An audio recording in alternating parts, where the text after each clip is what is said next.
on a disk floating through space with a tiny sun.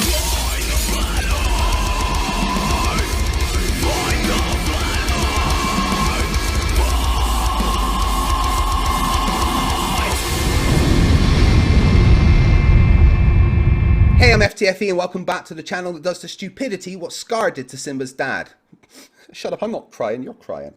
Welcome back to another Monday night debate, the first one of 2021. We're going to say it's the first one since 2019, as far as I'm concerned, 2020 didn't happen. We have someone who's not been on the channel before. I'm not really sure if he's done many debates at all, but we'll get to him in a second. Just want to introduce my co-host for this evening. I would show you his face, however, that has been outlawed by the Geneva Convention. Rhetoric, welcome to the channel. Hey, how's it going, Fight the Flat Earth? And I have to say, you are looking particularly hideous today. Thank you very hideous. I mean, what? My God, don't we look like shit? Wow. Are you sure? This is the gorgeous face. You know it. Oh, gorgeous. Okay, hang on one second. Let me grab my waterproof receptacle up. Okay, that's good. Well, at least we're allowed to show my face on video. This is true. This is true. Don't worry. You'll get your turn. So you're going to have a chat with someone today who believes the Earth is flat. He calls himself Bullbuster. Buster, welcome to the channel. How are you doing? I can't complain too much. That's always good. So why don't you just take a minute or two to introduce yourself? Well, I'm a truck driver sitting here in Kansas, snow on the ground right now, and I was challenged to the Earth is not flat debate, so I ain't got shit else to do. So here I am. Well, thank you for actually turning up. A lot of flat earthers can't even make it to that stage and then connecting to the call. So I'll let you have the floor. Why don't you just take up to 10 minutes. You don't have to use 10 minutes, but just take up to 10 minutes to explain why you think the Earth is flat. Well, I wouldn't say why I think the Earth is flat. I would say why I know the Earth is, well, I can't even really say it's flat. I know it's not a spinning ball. Let's just put it that way there. I'm going to have to turn my light on here so I can read my notes here, but I wrote down like 10 of my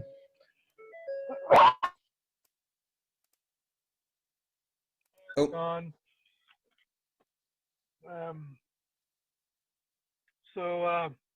I got 10 of my favorite things to trip ball earthers up with. You've gone a little Did quiet the audio there, buddy. just like take a dump? Yeah, you went a little quiet there.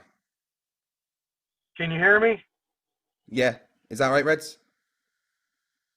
Yeah, screw it. I'll work with it. Do All it. right. Okay. One of the things that can you hear me? Yes, we can hear you. Okay. So with the Earth spinning at 1,000 miles per hour on a daily basis, and around the sun at 66,000 miles an hour, and then it's corkscrewing around the galaxy at 200,000 miles an hour, and then around the universe at 2 million miles an hour, and it's supposed to be circling something else at 5 million miles an hour. But it just amazes me that we don't feel anything down here on our Earth. And I know you guys saying it's something about the atmosphere doesn't allow that to happen. But with all that happening, how does everything that's supposed to be out there in outer space always in the same spot, day after day after day? But like comets and asteroids. Let's see, what is it? Let's see, comets travel at what, 2,000 miles an hour, and here we are zipping around at 2 million miles an hour or more. how do they even catch us? I mean, we should never see a comet more than, an hour at the most. But they're in the same spots for like weeks. So that's bullshit there that we spin. I know globe earthers like to say that the Earth is too small to detect the curve. But then in the same breath, they'll say, well, you can see ships going over the curve. And that's no more than 3 or 4 miles away from the coastline. So, I just don't see how that works.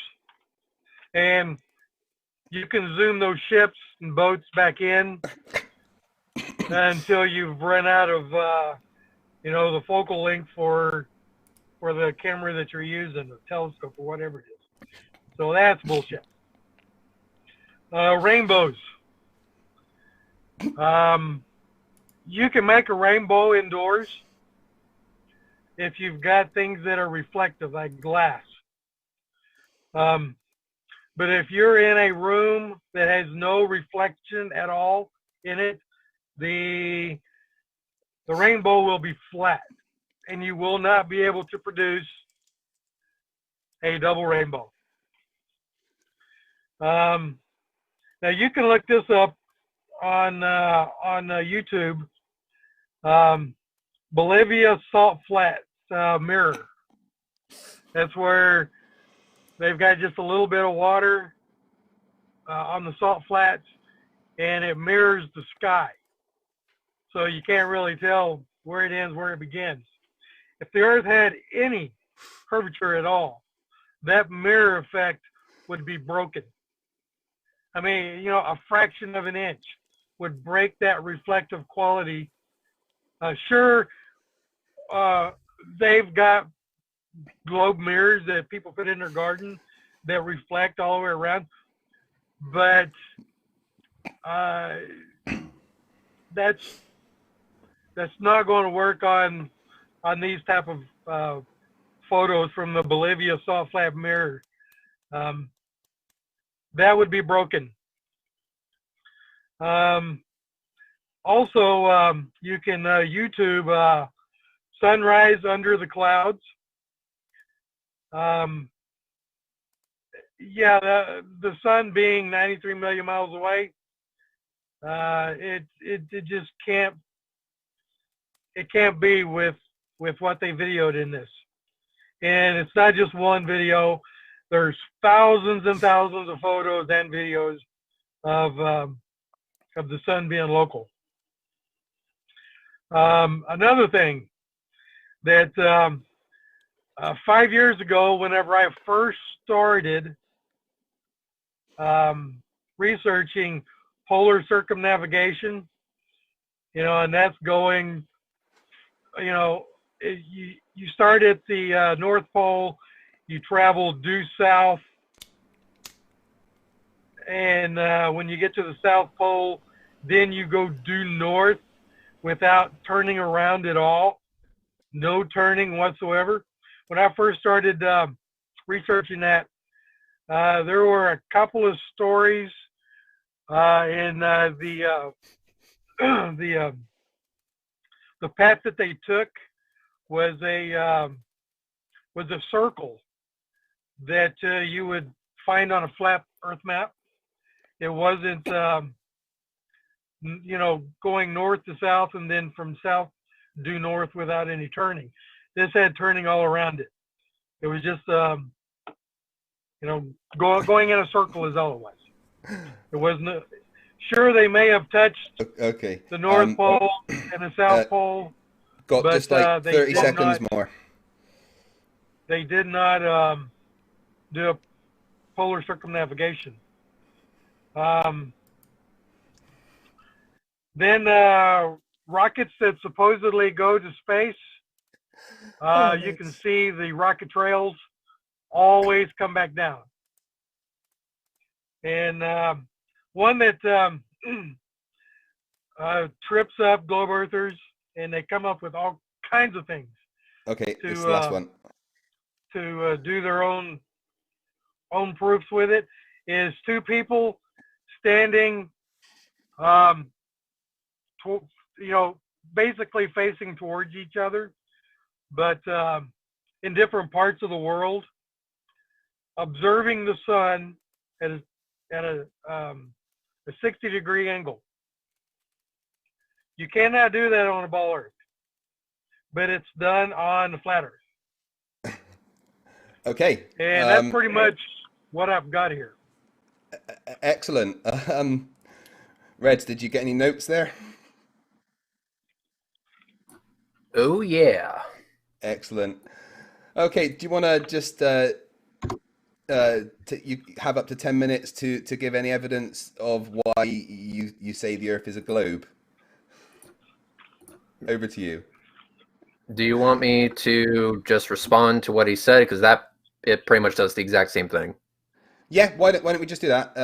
Right, okay, you just have up to 10 minutes to respond to what he said, and then we can have an open discussion after that. Okay. Number one, you mentioned orbital dynamics, basically asteroids flying around, whatever. I just want you to know that the speed of our planet is irrelevant to the shape of our planet. Take a tennis ball, put it on the table. Is it moving? No. Has it stopped being a ball? No. Then why is this even relevant to the discussion? If we're having a conversation about the shape of the Earth, let's keep it to the shape of the Earth. You also mentioned that with ships disappearing over the horizon, you can just zoom those objects back into view. No, you can't. My Tampa Bay observation was done with a Nikon P1000, the flat earther camera of choice. I also have a buddy of mine named Astronomy Live who did the same with his LX200 telescope and again was unable to bring objects back over the curve after they have already disappeared over the curve. The Tampa Bay observation was done at full zoom, and just for context, at full zoom, I can see the rings of Saturn, and yet I was not able to bring objects back over the horizon. Back in 2015, I did a ship over the horizon observation with a very cheap Canon HFR 400 video camera, and after the ship went over the horizon, I then switched up to a Panasonic Lumix DMC FZ70, which had a greater zoom, and again, I was not able to bring the ship back over the curve. So once it is over the curve, it is staying over the curve. Third, the Earth is actually not spinning all that fast. 1,000 miles an hour at the equator seems very fast, but it really isn't. It's half the speed of an hour hand of a clock. Take a basketball and spin it as fast as it needs to complete one rotation in a 24-hour period. It is not fast at all.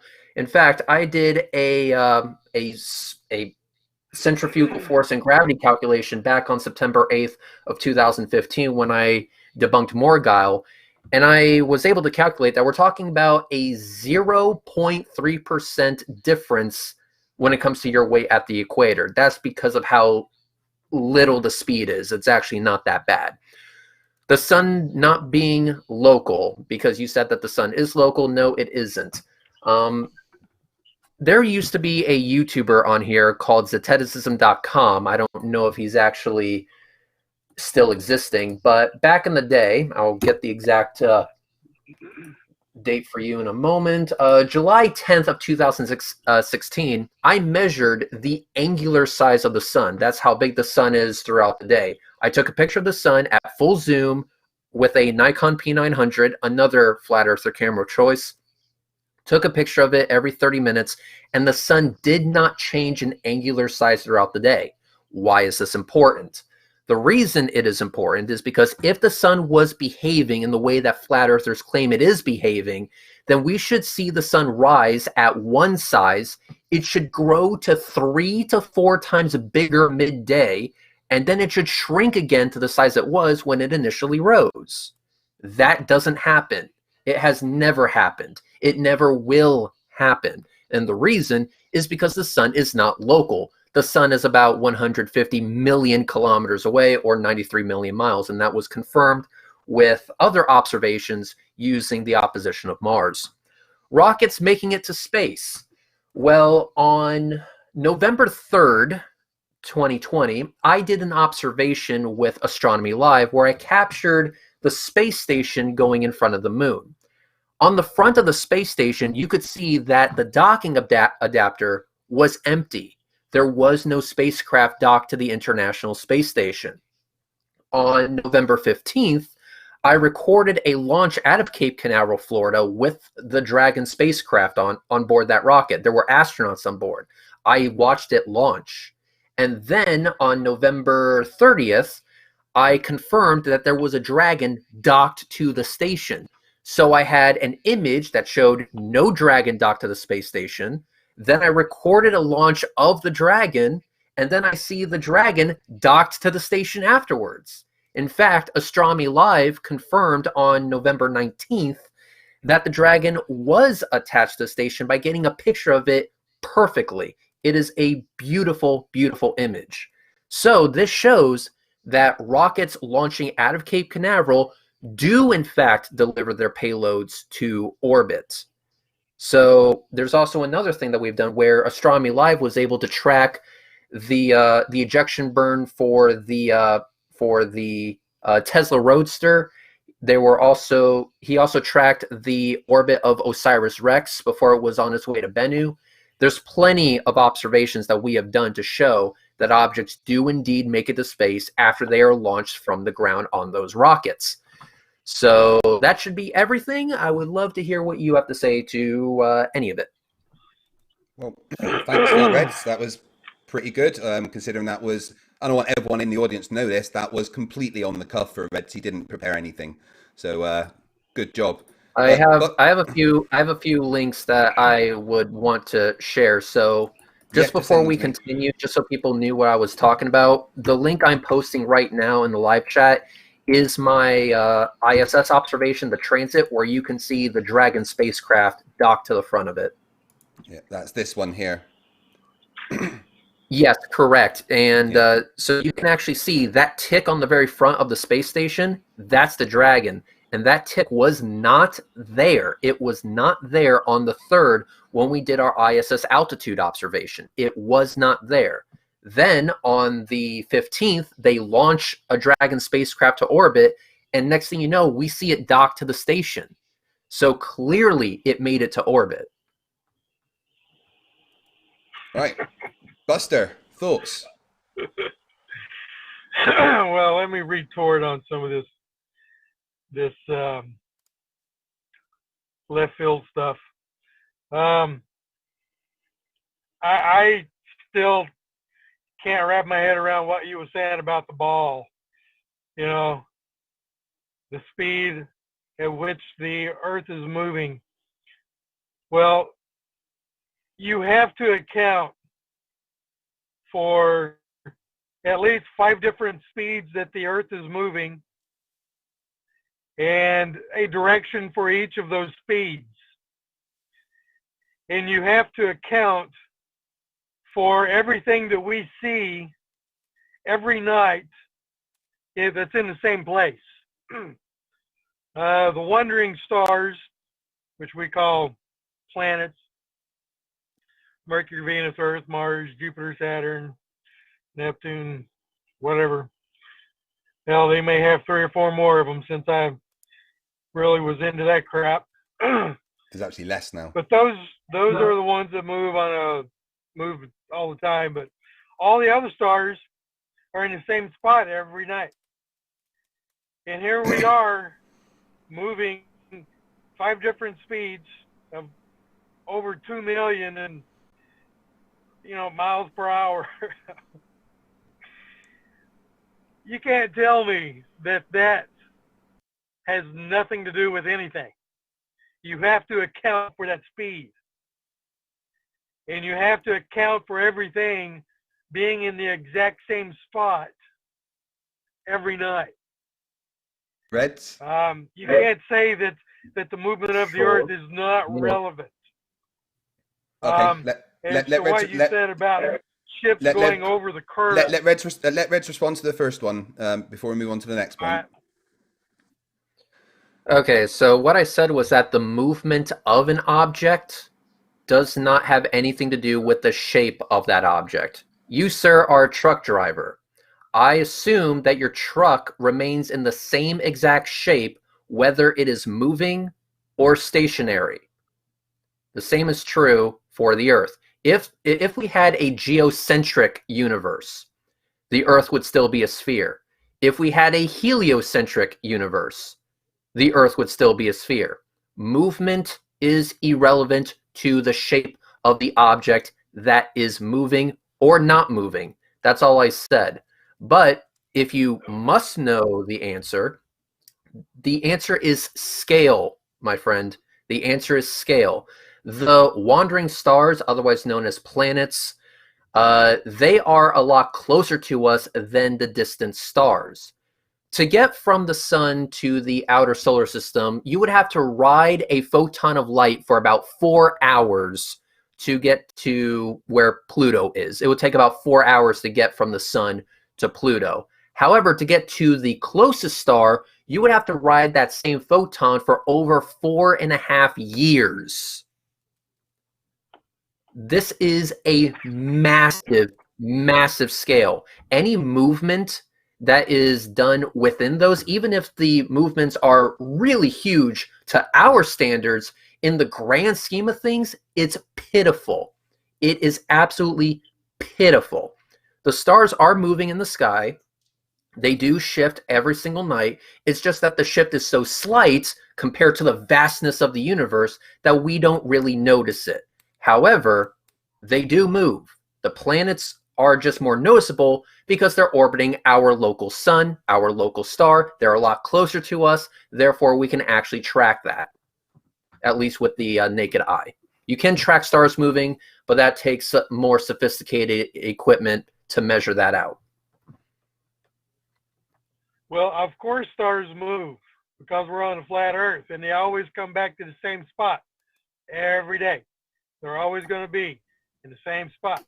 And I never said anything about the shape of the Earth having anything to do with the speeds at which the ball Earth is supposedly moving. I said that it's moving at 5 different speeds in 5 different directions, at least 5 different speeds in 5 different directions, according to scientists. Yeah, everything would have to be moving exactly Well, it does. with the Earth for everything to be happening. But comets and asteroids, we don't see those all the time. So with us moving, around the universe at 2 million miles an hour, and a comet moving 2,000 miles an hour, that doesn't compute. I mean, you guys are going to have to go back and fix that. Come up with something There's new. nothing to fix. Because it doesn't work. I mean, it works pretty well. Let me just ask you. Let me just ask you a question. Something moving over 2 million, that does not compute. So, what do you feel? Do you feel motion? Like, do you feel a constant velocity? If you're on a train traveling 100 miles an hour in one direction, do you feel that moving? Or could you balance a coin on the table in front of you? I feel the movement. I'm not saying that I can feel, 100-mile-an-hour wind, hitting me in the face, unless they took the roof of the train off. I can feel motion. And whenever we slow down, I know that we slowed down. Yeah, that was what I was going to say. Let me make sure that I'm understood here. The point that I was making is we don't need to talk about movement or speed or vectors or anything like that. If we're talking about the shape of the Earth, let's talk about the shape of the Earth. I can explain to you how the Earth moves and why stars are in the same part of the sky, that's because the stars aren't moving around the Earth in a 24-hour period. The Earth is what's rotating. That's the point. So But if your reference you is remember wrong. when is I what I'm trying to started say. this out, I said that I'm not so much trying to prove that the Earth is flat. I want to not. prove that the Earth is not a spinning ball. We are, All right. you know, Can I? we're not a ball. We are not a ball. We are not spinning. We are not orbiting the sun. And with Hey, Craig, all of can I skip that ahead? Yeah, out the window, okay, all right. we, Right, let's stick can't to be those a two ball. things, right? Let's stick to the two things: the shape of the Earth specifically, and the rotation of the Earth. Is that right, Reds? I wanna skip ahead to just one thing that I think we can actually come to some understanding on. You said that rockets don't bring objects to orbit. So I presented you a case from my own observation where I observed a space station with no Dragon spacecraft docked to it. I then filmed the launch of that Dragon spacecraft, and then I captured on film that Dragon spacecraft docked to the International Space Station. How does that not confirm that objects launched from the ground make it to space? Did you see with your own eyes the Dragon going into space? I'm not talking about down Did you here record it? launching off of a launch pad and then disappearing from sight. Did your eyes witness it going into outer space? Not outer space. Outer space is a little bit further away than low Earth orbit, but yes, I did see it go into space. I saw the vacuum appear around the rocket. And I didn't see it with my own eyes. I recorded it with my own camera. I was looking through the viewfinder, if that matters. Do you want to send me the link to that vid, Reds, and I'll bring it up? Yes, sir. You saw, how do you see a vacuum? A vacuum is nothing. Yeah. How do you Would see you nothing? would you like to see? I can show you. You can't see a vacuum. A vacuum is nothing. No, you can. Would Mm-hmm. you like me to show you? I have a video of it. Well, I'm on my cell phone, so I can't really. You can see Would the you be screen, able right? to? Would you be able You to can leave a present it link to or him? Greg? something. Yeah. You can leave a link or something, and I can look at it later. But I'm more interested in how you can explain that you can see something that is nothing. Right, Okay, let me explain. When you have a rocket launch, rockets work by expelling gas out the ass end at an incredible rate. As the rocket gains altitude, there is less and less and less atmospheric pressure. Because you're dealing with less atmospheric pressure, those gases that are coming out of the rocket are going to expand. They are going to expand rapidly. Towards the ground, the rocket flame is condensed. It's pretty much being shot straight down and stays pointed straight down. As the rocket gains altitude, though, and it's going into the vacuum of space, that's how we know it's in space, because it's going into vacuum, the gases expand outward, and you can actually see that happening. And like I said, I have a video that I'm sending to Craig right now, and if he has the ability, he will show you on your phone. Craig is being sent to you right now. Yeah. I'm going to give you a time code I would like you to speed up to, and I would like for you to speed up to 2 minutes and 45 seconds, please. Okay. Give me 1 sec. And then I'm going to give you another time code to fast forward to after you have it there. Just show a freeze frame. Don't play the video. Just show a freeze frame. I don't want to nuke your computer again. Oh, my computer is much more powerful now. I don't care. I'm not taking a risk. 2 minutes, 45 seconds. Just pause it right there. Okay. So right there, that is a rocket that is screaming towards space. It's traveling very fast, and the gases that you are seeing behind it are illuminated so we can see what's going on. Craig, please fast forward to 3 minutes 38 seconds. This is later on in the flight. There you can see that the gases are expanding outward as the rocket is going into a vacuum. Craig, please do me a favor. Not.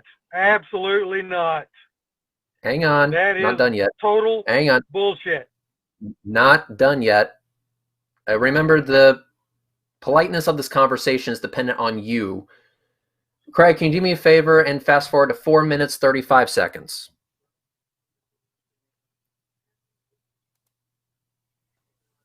And let me know when it's there. Yep. There it is. Okay, so here on this one, the gases have expanded so wide that it's starting to go out of my field of view, at least the view of the camera that I'm using, which is, again, a Nikon P1000. So we started with the gases condensed because of the atmospheric pressure squeezing all around it.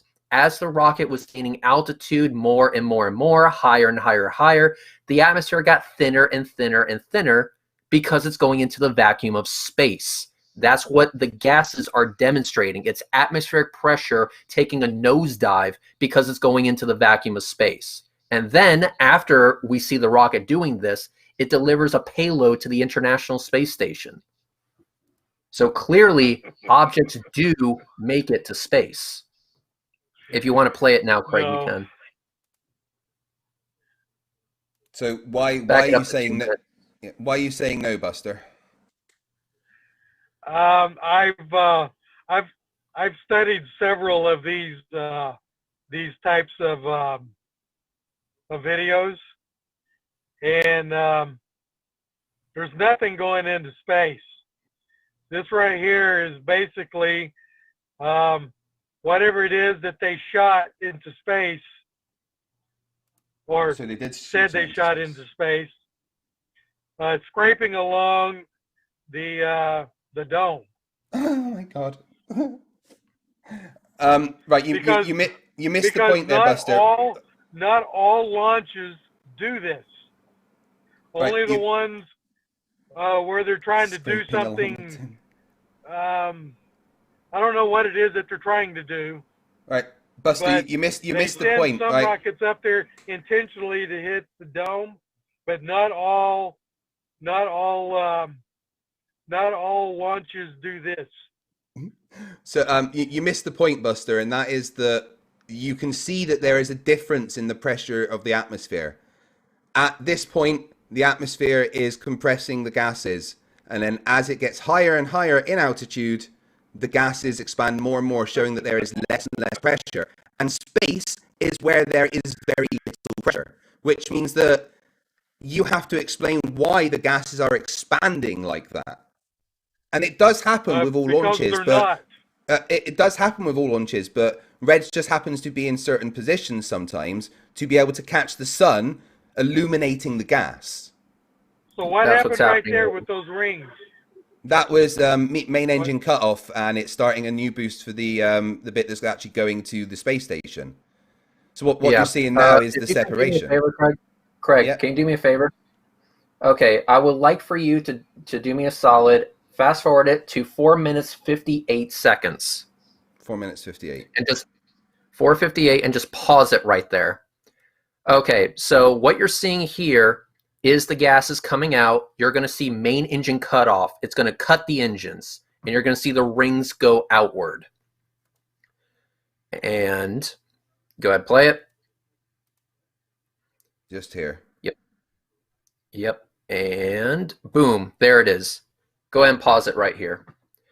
What happened right there was that the gases that was being expelled out of the rocket stopped because that is main engine cutoff. A separation happens where a second stage takes over to carry on the work.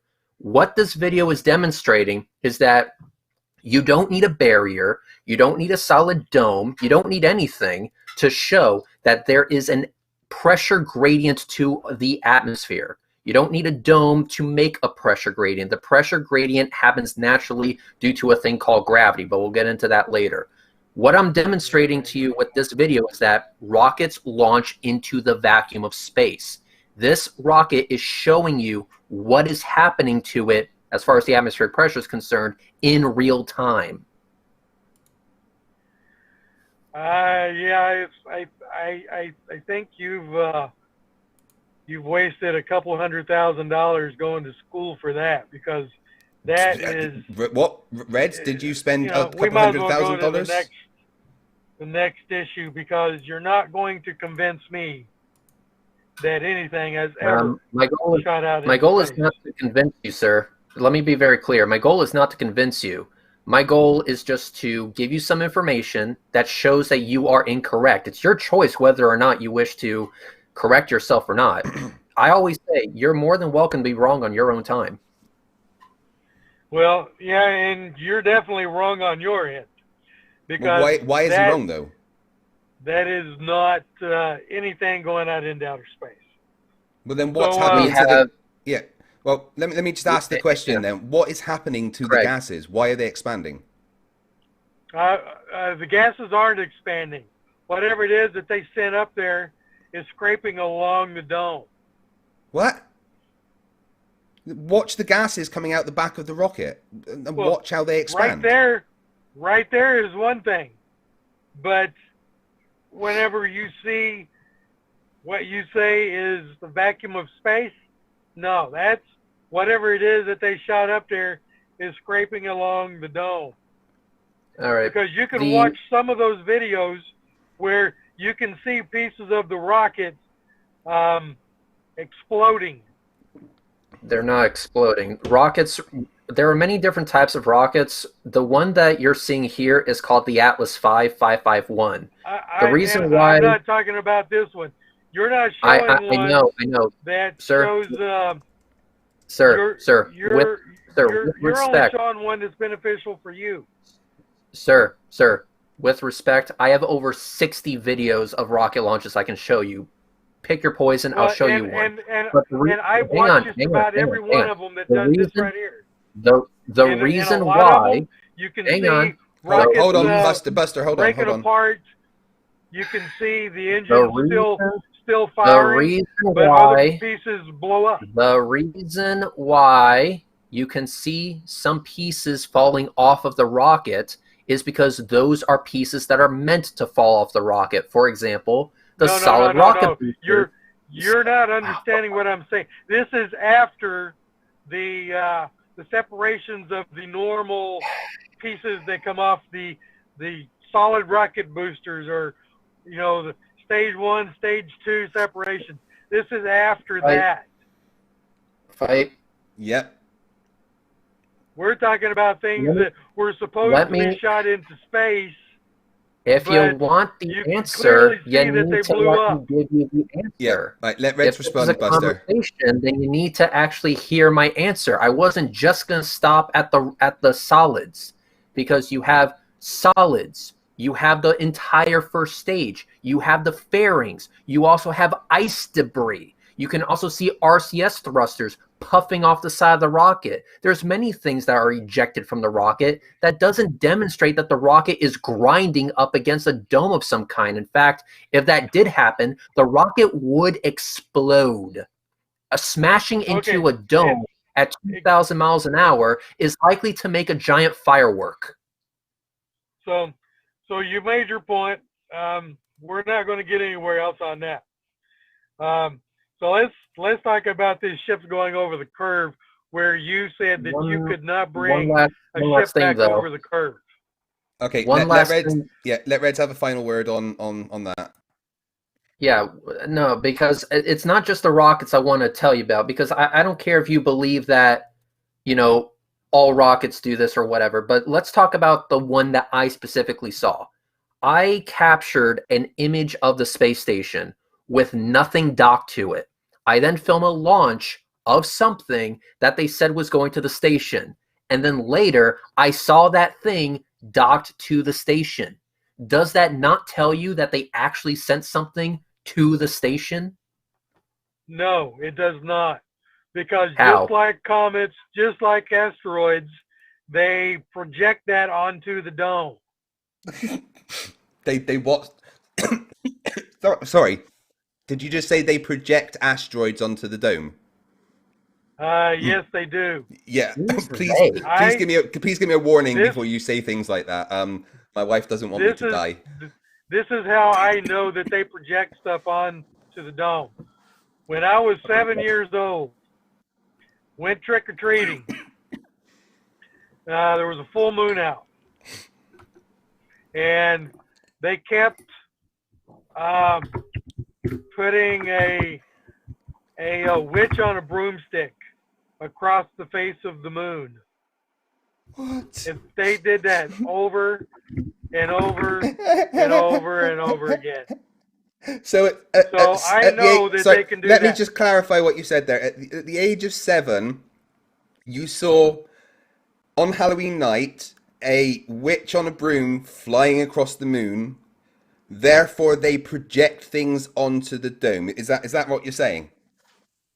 So are you saying that I actually saw a lot of witches flying across the moon on a broomstick? Or was that projected? My 7-year-old daughter swears blind she saw Santa. You know. Hey, Flying Craig, across can you the do me a face of the favor and moon? pause it? Craig, do me a favor and pause my ISS transit video on a frame where the station's in front of the moon. And I've seen that. You don't need to do that for me. no. I've I wanna ask you a question. When they're projecting stuff, what do they use to project? Is it just light that they're projecting with? I don't know what they use. I'm not in control of it, but I know Is that it they a project it. teleprompter? Is it like like you're in a movie theater and they're projecting it onto the screen? I don't know what they're doing it with. Okay, go ahead and pause it on a frame, please, Craig. Yeah. Where the station's in front of the moon.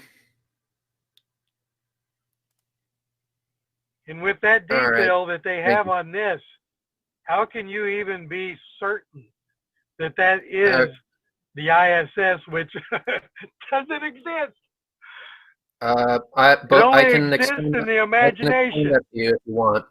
I can explain that to you if you want, but okay, so in order to project something, you need to send something out. Usually, the thing you project out is light.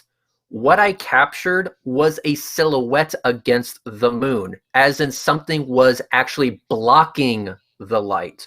So unless you want to make the claim that light can block other light, I'm going to have to call BS on your projection conspiracy.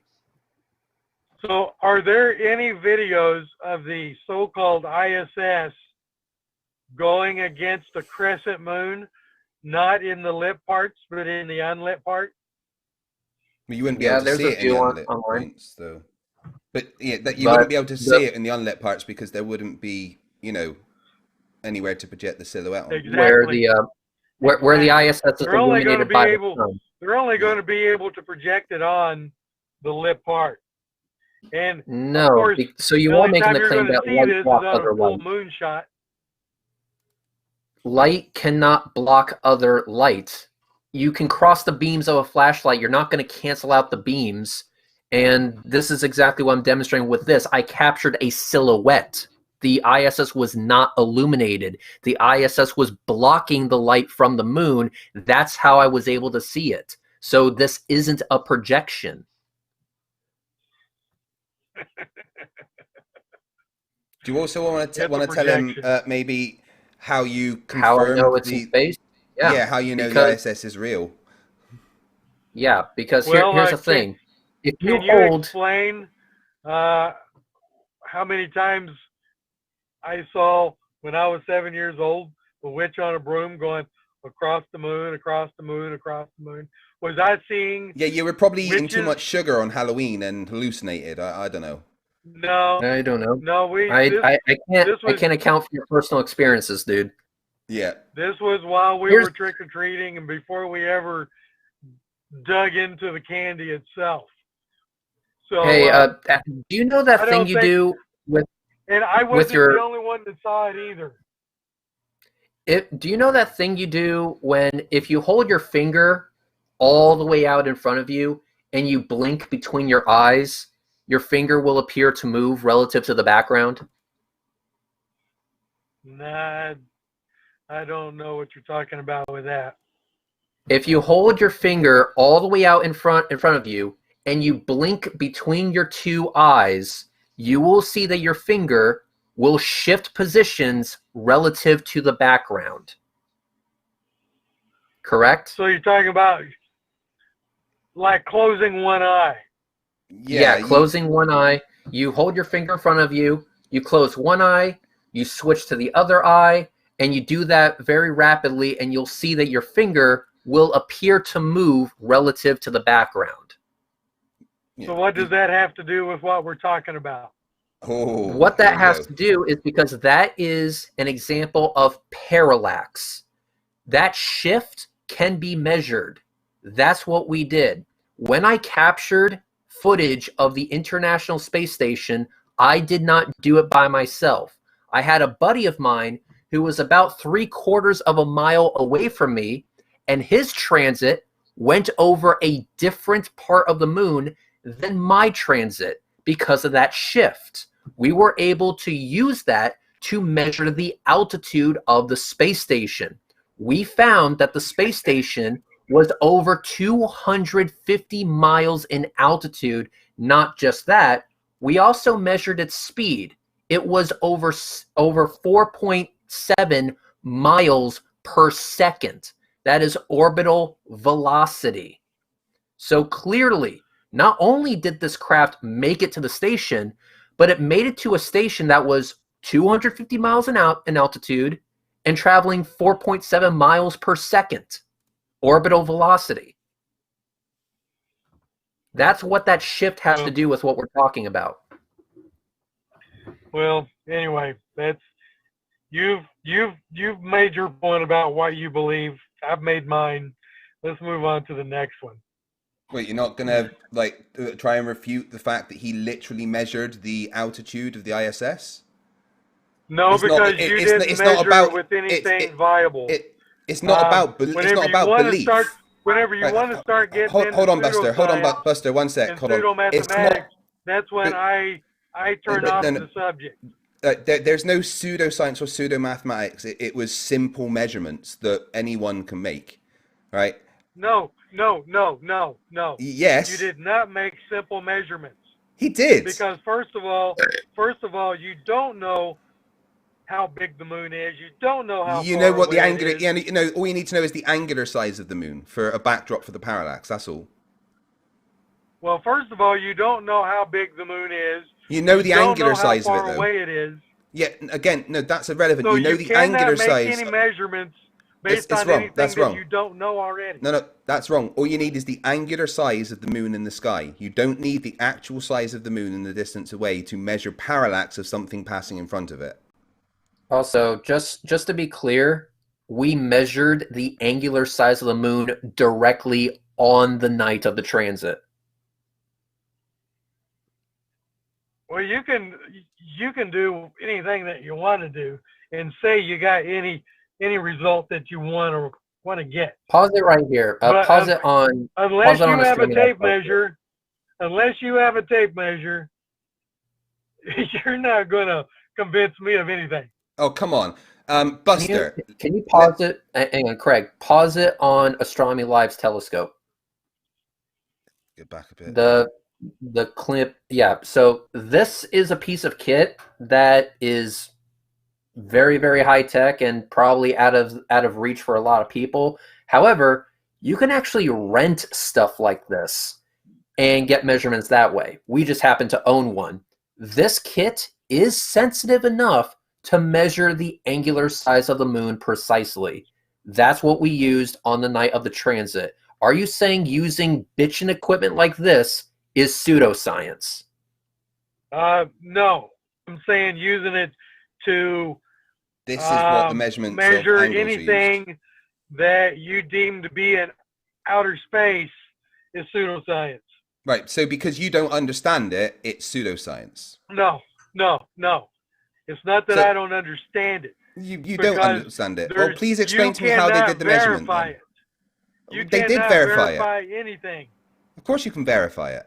with the angular Parallax measurements that they made. You can verify it with pseudoscience and pseudomath. No, Sure. actual You maths. can make Craig, anything with pseudo. Craig, Yes. the most important thing for a trucker is depth perception. It allows them to judge traffic ahead. It allows them to judge the distance of obstacles that may be in the road. Our measurements follow that same principle. So if what I'm doing is pseudoscience, then I guess you can throw the whole concept of depth perception out the window. No, because depth perception for a driver is real time right here. Yeah, this was done in real time. Yep. You know, like I am looking at a parking lot light.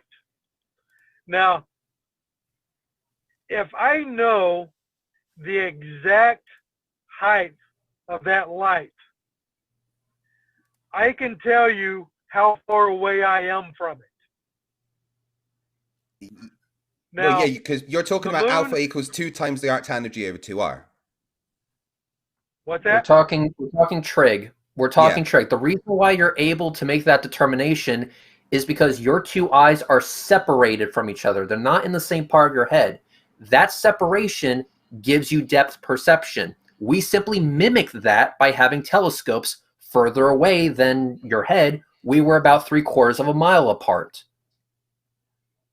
Well, I could figure out how far away I am from this light if I knew its exact size with just one eye. Yeah, but we can figure out the distance to the ISS using parallax, which is what we did. There's nothing pseudoscientific about it. Well, first of all, in my world, all of that is BS. Yeah, but your world includes The a flat ISS Earth, so... is total BS. So, that's all a joke to me. Well, so because you don't believe it, that, your beliefs are kind of irrelevant when we have empirical data that suggests it exists at the altitude and speed that they tell us. Exactly. What we did was that we decided to put the concept of belief aside. We decided to do investigations.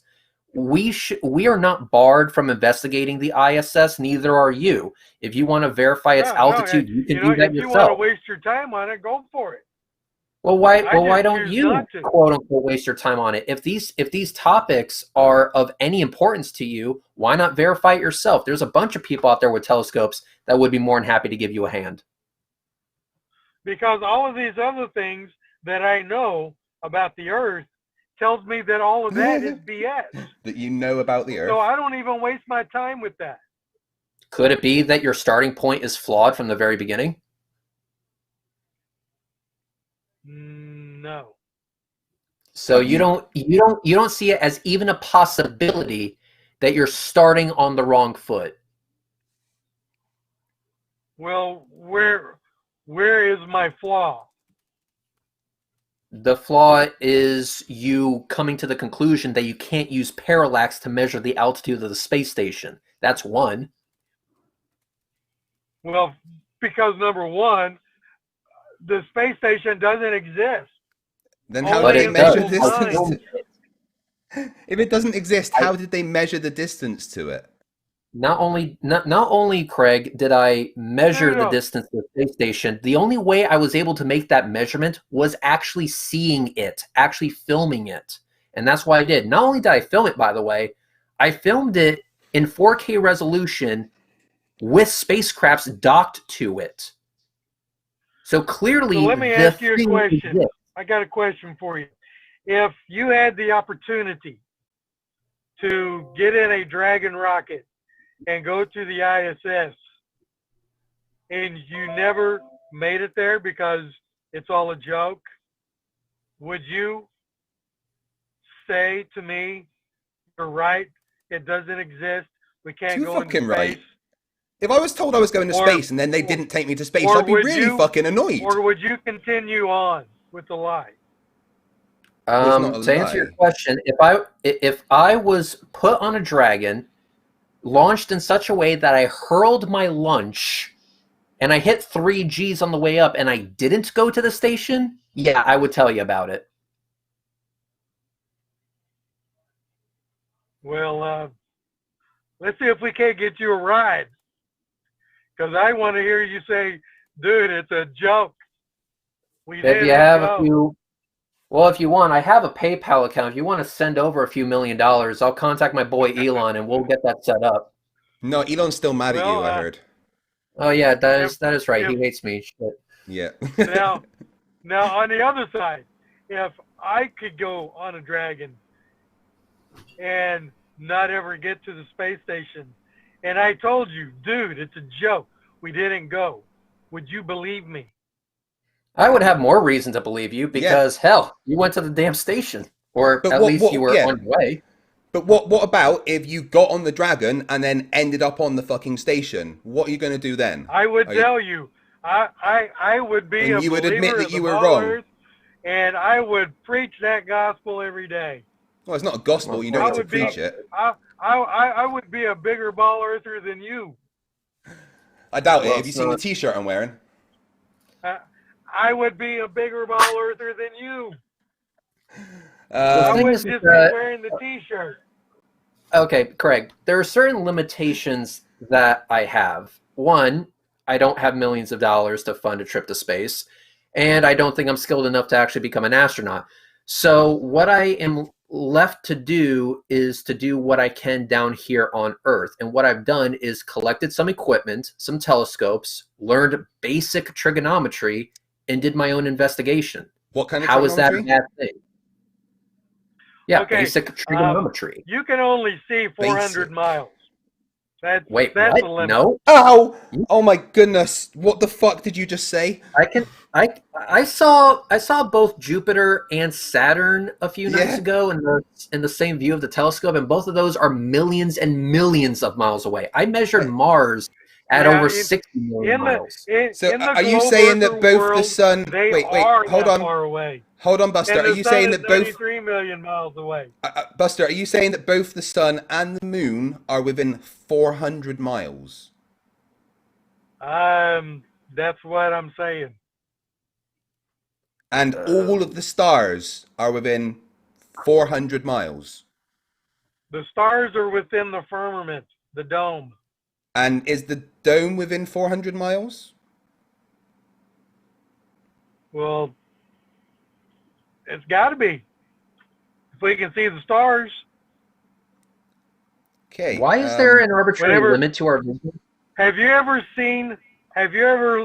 actually watched and studied with an open mind, unbiased opinions of a high altitude balloon video? Yeah, I've got a good friend that did one recently. Okay. Would you like to see it? Okay, so the cameras in those are about equal to the eye. And you can only see about 400 miles away in those videos. Have you got any evidence of that? Or are you just saying random things? But more importantly, why when my friend recently sent a probe to the edge of space with 3 cameras on, did it quite clearly show the curve of the Earth?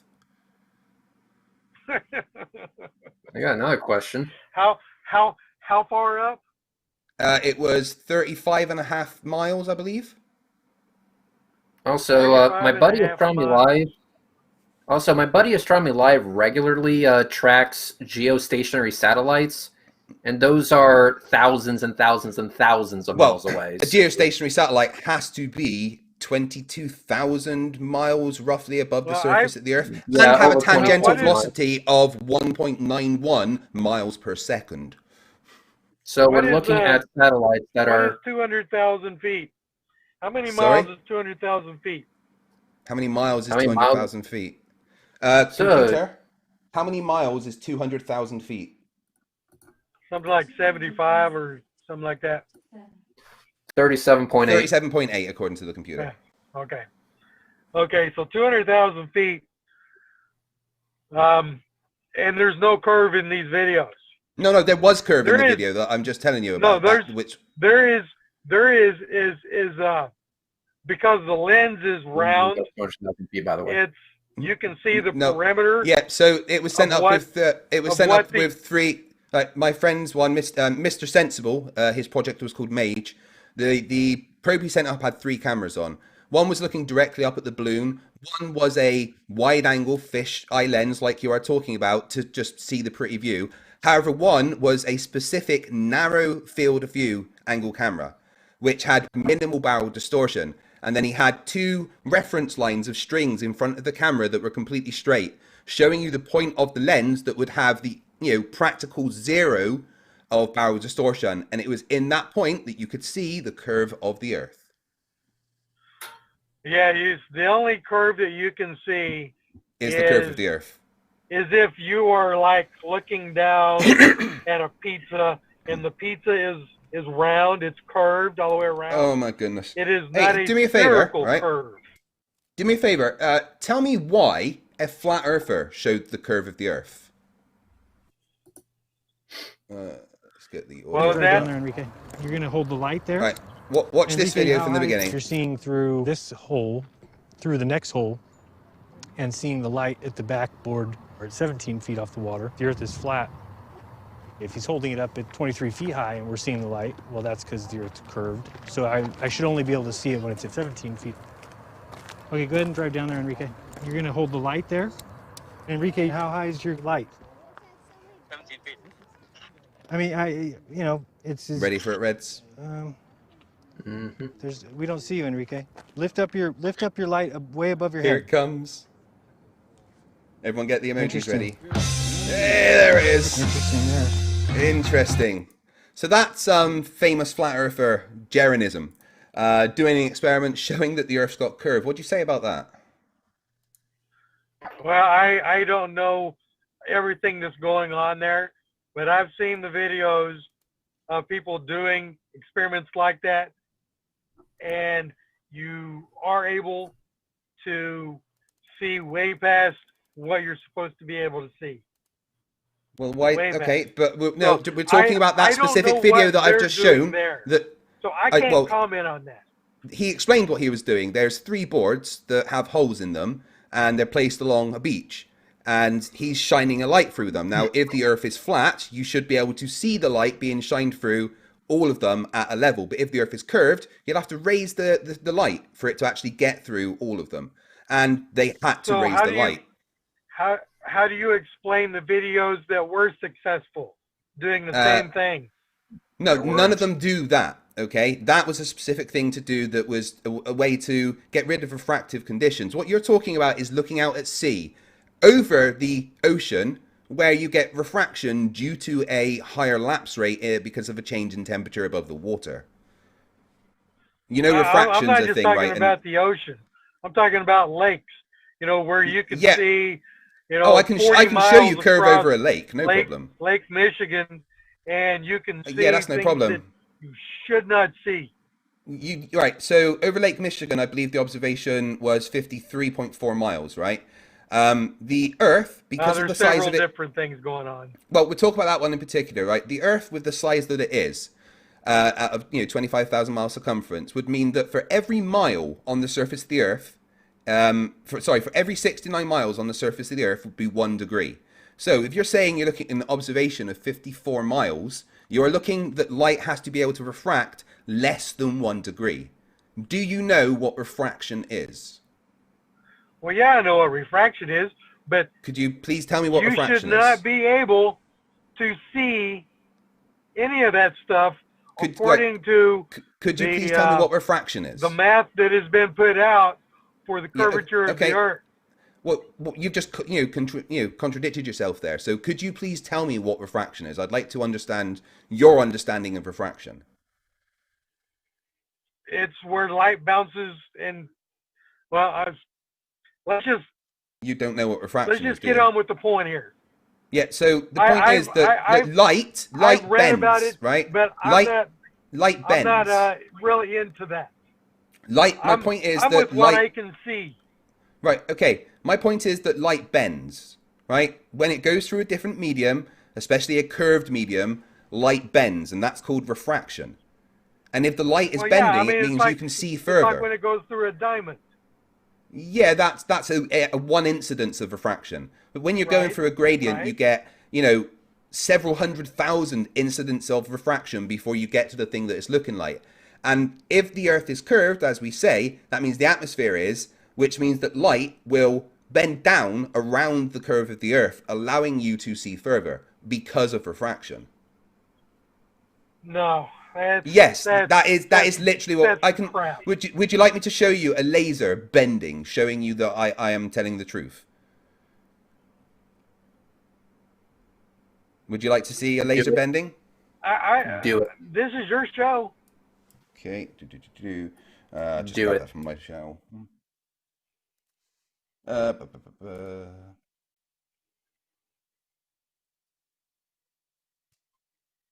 Sorry, give me one sec to get that. So, yeah, refraction is a thing that exists, and it's been quantified. Oh wait, are you going to be showing the limp laser? Yes, I am. Oh yeah, I remember that one. Limp Okay. laser. Here we go. So this is a Or flat. So laser. is the Earth Hold on. is This the is Earth too big to laser. detect curvature, or is it small enough No, to absolutely detect not. curvature? Here, right. So here is a laser bending, showing you that light refracts. It can change, right? Now, if you were over here, where the light is coming in from the left, and there's a hill in the middle, you'd be able to see beyond the hill because the light is bending down around the hill. And that's what happens with light and the curve of the Earth. When there's refraction, the light literally bends around the curve of the Earth, allowing you to see further. So what exactly is this? This is refraction. What was going on right here? Right. This is it's sugar water, right? So it's got a density gradient. It's more dense at the bottom and less dense at the top. And it's got a curved metal plate underneath it, which is making it a curved density gradient. On the left side where the light is coming up, Yeah. you're telling me, come on, you're telling me that that laser. Okay, which direction is this light being fired from? From the left to the right. Okay, so it's going left to right. So you're telling me that this laser cannot go higher than it is on the right side? Well, it depends what angle you were shining it in at. But at this particular angle, the light won't go straight. Because there is a gradient of density in there, it causes the light to have incidences of refraction at each change of density, which will cause the light to bend downwards, as you can see. So if your eyeball was the start of this laser on the left, you would be able to see over a hill in the middle because the light is bending around that curve. Do you understand? So if we're in a war with another country and there's a hill between us, we don't need to go to the top of the hill to see where they're at? Well, you're not going to get that kind of refraction over a hill. This is an exaggerated version of refraction using sugar water, which has a very high lapse rate, a very high change of density gradient, right? Using sugar water? So Yeah, this isn't real atmosphere here? Well, no, it's showing you that light bends, and obviously this is over a shorter distance. But imagine this with the atmosphere. Whenever you have to tweak the medium, well, we don't This live is in just sugar water, do we? No, I know, but listen, right? This is still a demonstration of a. Hang on. Go on, Craig. go on. What you're seeing here is called a proof of concept. Yeah. Replace the sugar water with different densities of air, usually to do with temperature. Increase the distance, like over the curve of the Earth, which is kind of massive. You will have. Why didn't you do this? Why didn't you do this with cold air instead of sugar water? Oh, that's been done. Did. Let me get that for you. We did. It was called the Chicago Skyline Mirage. It happens all the time. But then when you guys ask us what is going on, but it we also show happens you in this, the summertime. which is a proof of concept. You can see the Chicago thing in the winter and in the summer. So you don't. So, no, you can't. No, it's usually only it's usually in the autumn actually. So here's a video showing the same thing over short distance. Now you see this can. It's got 3 bits of plasticine on: yellow, red, and blue. All right. What they're going to do is they're going to stick it behind this curved metal tank, right? So when you're looking at it, you can only see the top of that can, which had the blue plasticine on the top.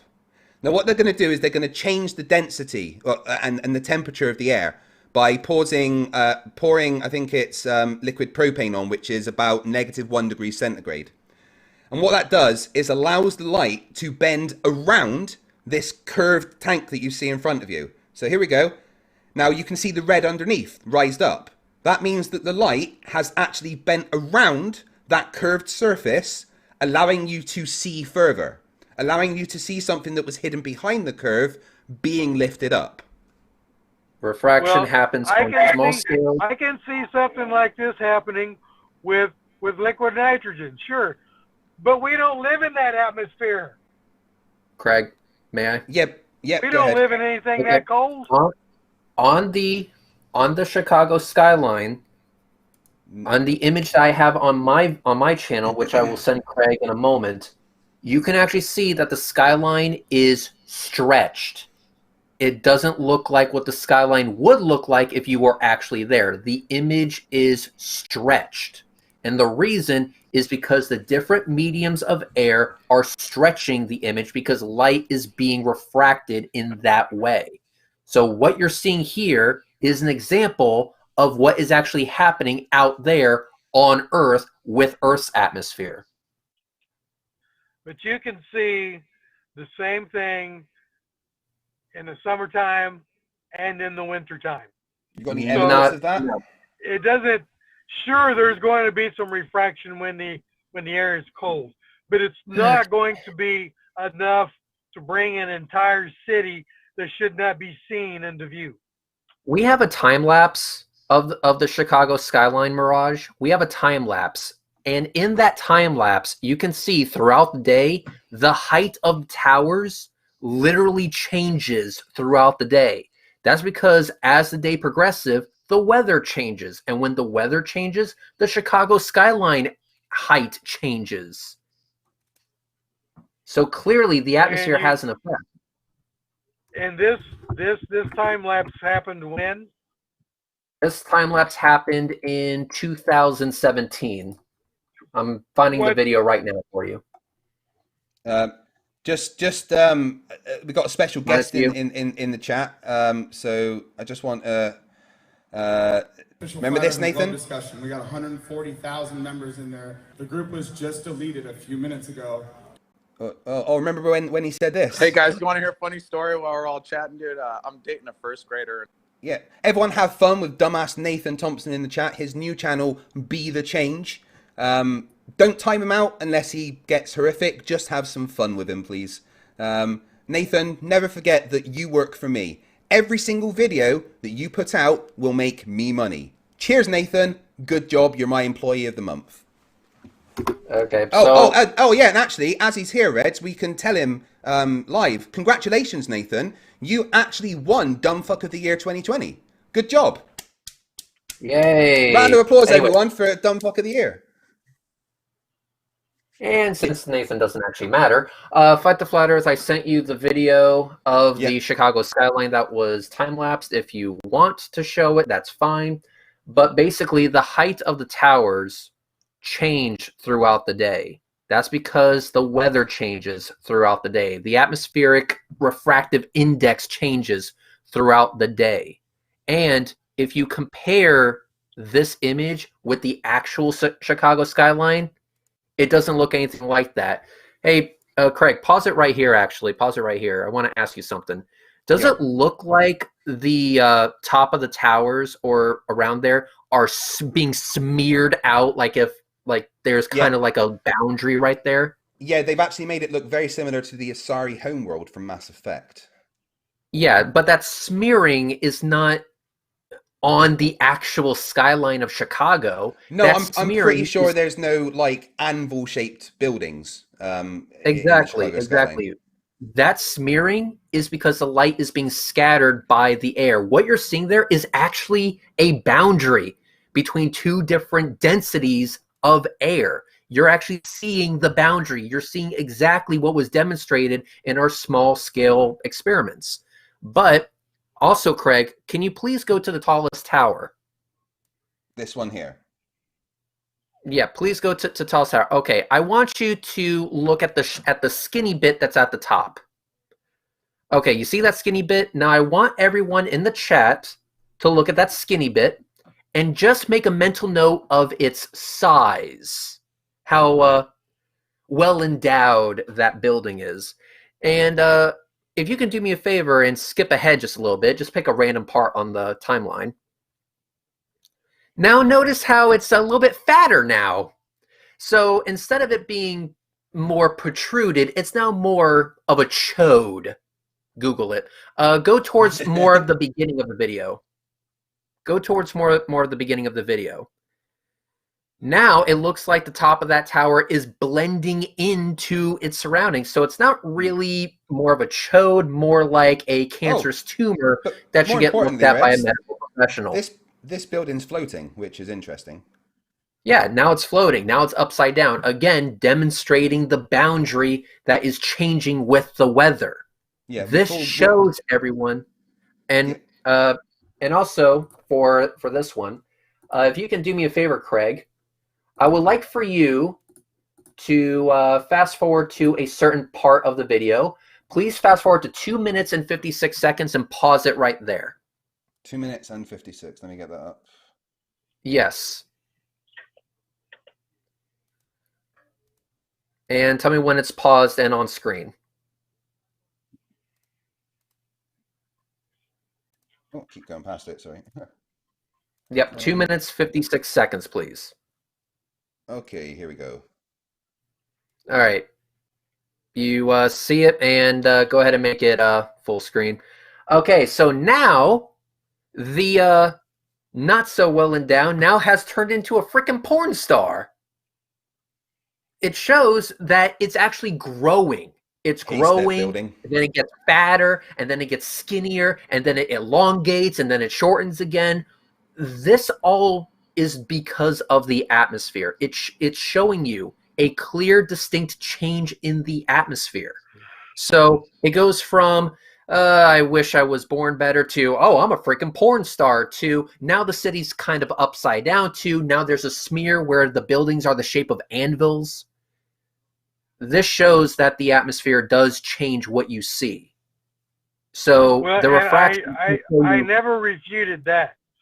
But well, the refraction can show you more of the power over the curve. You should not be able to see any of that according to the math for the curvature of the Earth. Yeah, but keep in mind, that's if you ignore refraction. But keep in mind that keep in mind that as the refractive index changes, eventually you won't be able to see it at all. Period. The reason why we were able to see it on that day is because No, I'm not absolutely wrong, because we went out there and tried, and guess what? We had to go there on day 2 to actually get this. Why did it fail the first time? Well, I've seen videos of it done in the winter and in the summertime. Yeah, refraction is still going to exist. Refraction is still going to exist. Refraction will exist no matter the conditions. That you will get refraction. You can't see it most of the time. You can see it when the refractive conditions are right. Over in India, whatever that big mountain that they have over there. Before we go on, I was going to ask. Thing first came around, and they locked the world down, and yeah, I'm in major lockdown right now. The pollution went away. They were able to see this mountain that you're not supposed to be able to see. I mean, even if they never had any pollution, it is so far away that they weren't supposed to be able to see it. But when the pollution went away, there it was. Yeah, and you're telling me that you can see further when. No. There's a difference, dude. There's a difference between dirty air not being able to see and refraction allowing you to see around a curve. The fact is, refraction exists, and refraction has been quantified. We know how it works. We can predict it, and we can test it. You know, so my video was to demonstrate one thing. I believe that. I do Yeah. believe My that, video was to that demonstrate one refraction, thing. but you can't say that the reason you can see something, 60 miles away when you shouldn't be able to see it is because of refraction. Well, you can, 'cause that's exactly what it It does. will, Actually, we it will can. change.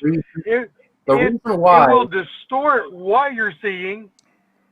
It can distort what you're seeing, And it can but lift it it up can't as well. bring something Yeah, it on can the lift other it up. side of the ball into focus. We just showed you that it can. No, What my you video was didn't. demonstrating, Those what my buildings video are was standing demonstrating is straight that up. it will Those grow buildings the should be towers. leaning away from the observer. Oh, the refraction. My video was demonstrating one thing. That refraction can actually grow the towers. That's why I told Craig to focus on the bit at the top of the tower. First it was short, then it got longer, and so that way you can see more of the tower at one time of the day, and then you can't see as much of the tower on a different time of the day. That's what that video was demonstrating. And on top of that, That's refraction. those towers it are will about, distort. those towers, on top of Refraction that, those distorts. towers are about, on top of that, those towers are about 60 miles away from us in that image. At 60 miles, those towers would only be leaning away from us by less than 1 degree. But they would Less than still 1 be degree. leaning. They wouldn't be leaning by much. Less than 1 degree, practically straight up and down. Yeah. Okay. So Let's go on to something else that you didn't even touch. All right, Okay. I'm game. Two people facing towards each other in different parts of the Earth. Observing the sun at a 60-degree angle. How is that possible on a ball Earth? Can you tell us when that happens? What? What was the question? Two people. Two people facing towards each other in different parts of the Earth. Observing the sun at a 60-degree angle when the sun is directly between them. Okay, so you can't do that on a ball Earth, but you can do that on a flat Earth. When does that happen? Can you give us an example, some evidence why it would be impossible on a ball Earth? Because I don't see why it would be. I can't bring that up for you with just being on my cell phone without. Where did you get that information from? I don't even know if that's still available because they've scrubbed so much stuff off the internet. It's hard to find that anymore. I don't see why that wouldn't be possible on the globe anyway. Hey, Craig. It is possible to do. Yes. Okay, so actually, there's something else.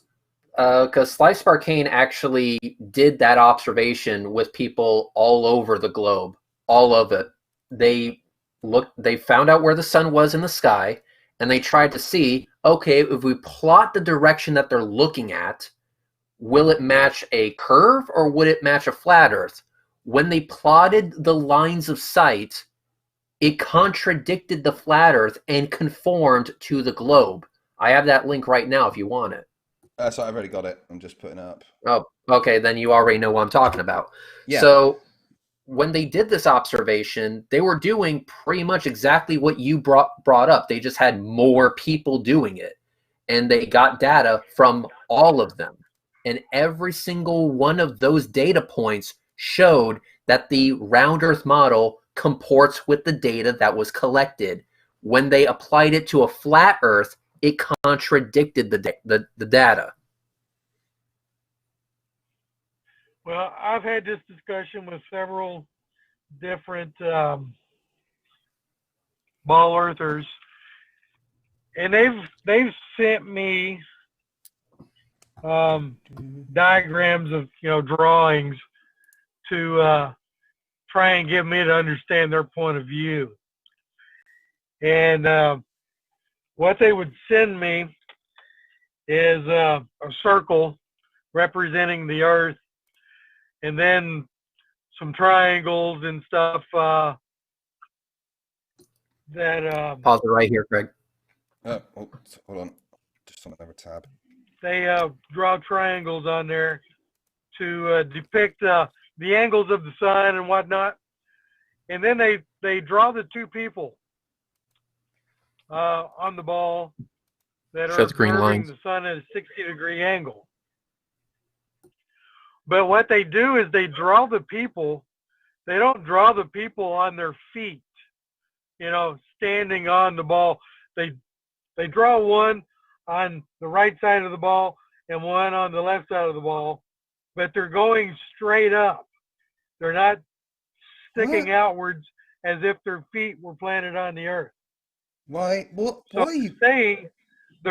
They're saying that these people should be standing, you know, on their toes. Yeah, that's not how You know, gravity works. with their feet flat, but their toes are stuck to the earth, and now they're looking up. So if you got two people on the opposite sides of the earth, and they're observing the sun at a 60-degree angle, they each have to have their feet on the ground and looking up 60 degrees. You can't do that on a ball earth. Hey, Craig. On Yeah. Slice Hurricane's video, can you pause it at 8 minutes 14 and show that screen? Yeah, sure. Thank you. 8 minutes 14. Yes, 8 minutes 14, please. There we go. Okay.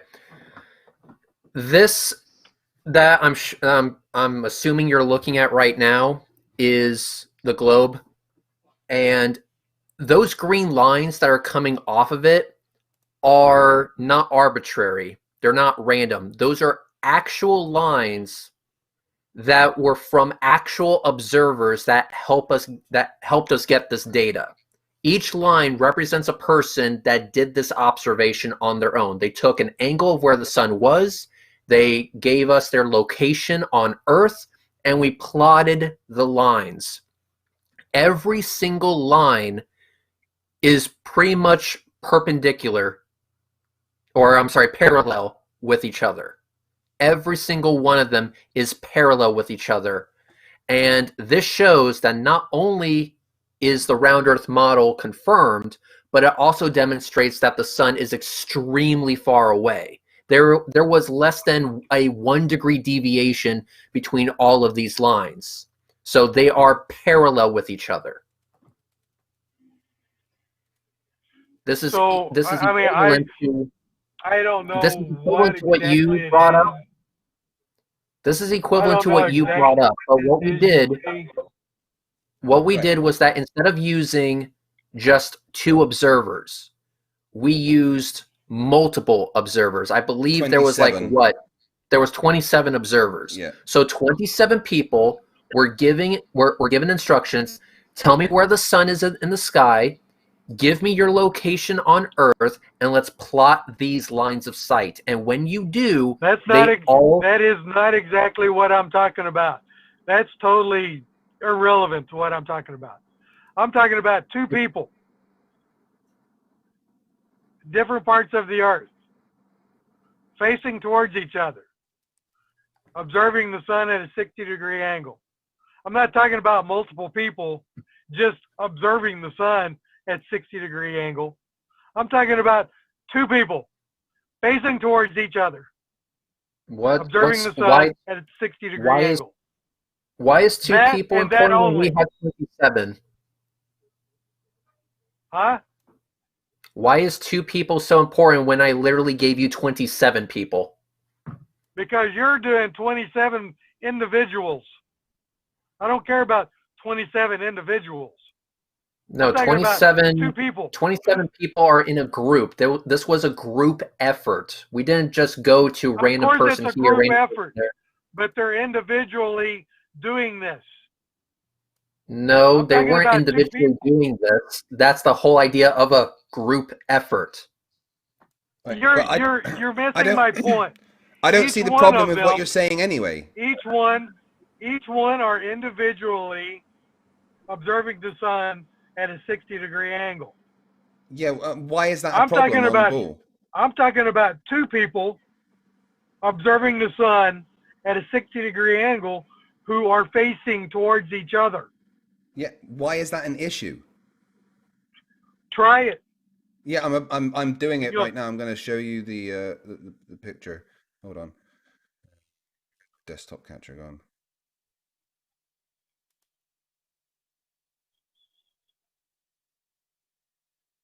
Oh. Sorry, give me one sec. My computer's slowed down all of a sudden. Da, da, da, da. Oh, it's done a slowy. Yeah, right, here we go. So,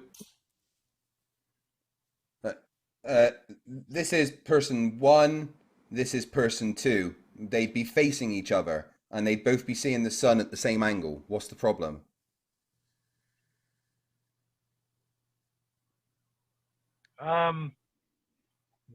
Where are your 60-degree lines of sight for each person? Well, let's say that for each of them, Is that got- 60 degrees from the surface of the Earth? let's say that's 60 degrees. I and think that's you 60 need to degrees, raise. right? I think you need a little bit more angle on your Yeah, lines. but I to be mean, 60 I mean, if they were further up, the angles would be less. Well, actually, if they were further away, sorry, the angles would be less. But let's just say that that's 60 and that's 60. Whichever, if they're the same distance from each other on either side to the sun, the angle's See, always going to be you're the trying same. you're trying to turn this into something that is not. Make your lines 60 degrees from ground level. No, it won't be from ground level. And- they look at it from their eyes. Okay, make Right. it look So- like if you're standing outside on level ground and you're looking up 60-degree angles. Here we go. So You're not looking straight out. You're not looking straight out at a 60-degree angle. there we I'm go. talking about look up. We've got two at a 60-degree angles. angle, and there's Yeah. the sun. There we go. We've got two people, opposite sides of the Earth, facing each other. They each have a 60-degree angle looking at the sun. I don't see the problem. No, that is not a 60-degree angle. That's approximately a 60-degree angle there. No, it's not. They are. Yeah, it is. That each one of those people would be looking straight ahead. They are not looking up. You have to look up to be looking at a 60-degree angle. No, you'd have to be looking less than straight up for 60. 90 would be straight ahead. No. Do you know how angles work? Absolutely not. Absolutely not. Are you saying for it to be 60 degrees, it would have to be more than a right angle? That's not a right angle there. No, it's less That's than a all right screwed angle. up. It's less than a right angle, showing that it would be, less than 90 degrees. Let me ask you a simple question. I need to understand something quickly. So just listen to me for a second and try and understand the question, right? If I've got a triangle, right, and this triangle has sides of 1, 1, and 1, what would the internal angles be? It would be 60 degrees. Or Wow. 90. Sorry, 60 or 90? I didn't bring my calculator with me. I never was good at math, but I know it's got to be 180 degrees total. Yeah, So and it'd divide be that by 60. 3. There, yeah, exactly. It would be 60. Right. Each corner would be 60 degrees. Right, okay, so you understand degrees. Now, is 90 degrees more or less than 60 degrees? It's more. Right, and 90 is a right angle, yeah? Yes. So 60 degrees would be less than a right angle, which is what I was showing you there. You would. Okay. Both people in the sun would have to make an isosceles triangle.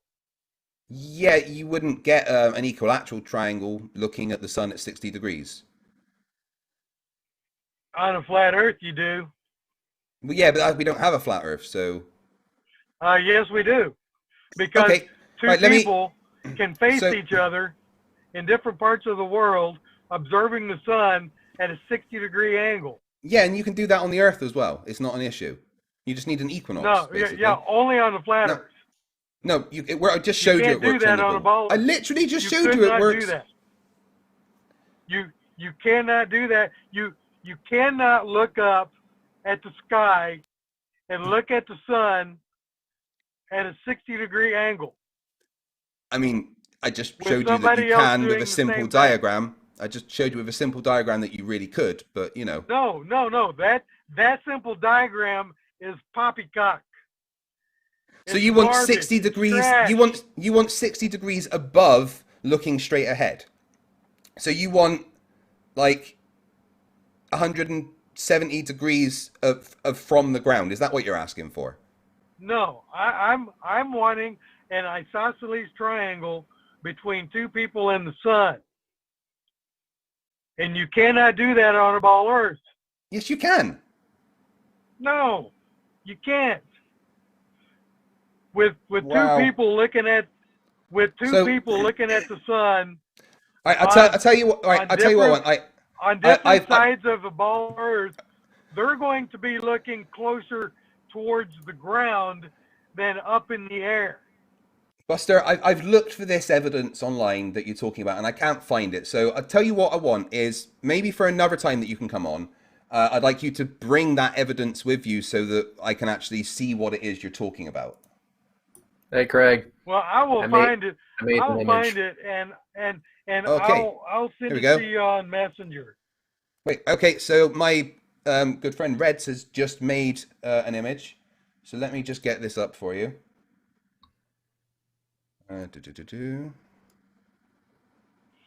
Comment on my art, bro. Here we go. That is using a 60-degree angle. I double checked. Is that an isosceles triangle? Isosceles The answer is no. Well, it's a spherical You do triangle know what for a an start. isosceles triangle is, right? Mm-hmm. What's your point? An isosceles triangle has equal sides. All three legs are the same size. No, that's an equilateral triangle that you just described. The two people have to be an equal an distance isosceles, apart. No. An isosceles triangle has two sides that are equal. What you're describing is an equilateral triangle. Well, yeah. Equilateral is what I meant. An equilateral triangle is what would be made with two people observing the sun at a 60-degree angle. But the sun is not close, nor is the Earth flat. Yeah. The distance between the two people would be exactly the same as the distance between the sun and both people. So the sun is local, the Earth is flat. But it's not, though, because that doesn't work. Well, it doesn't work on a ball Earth, no.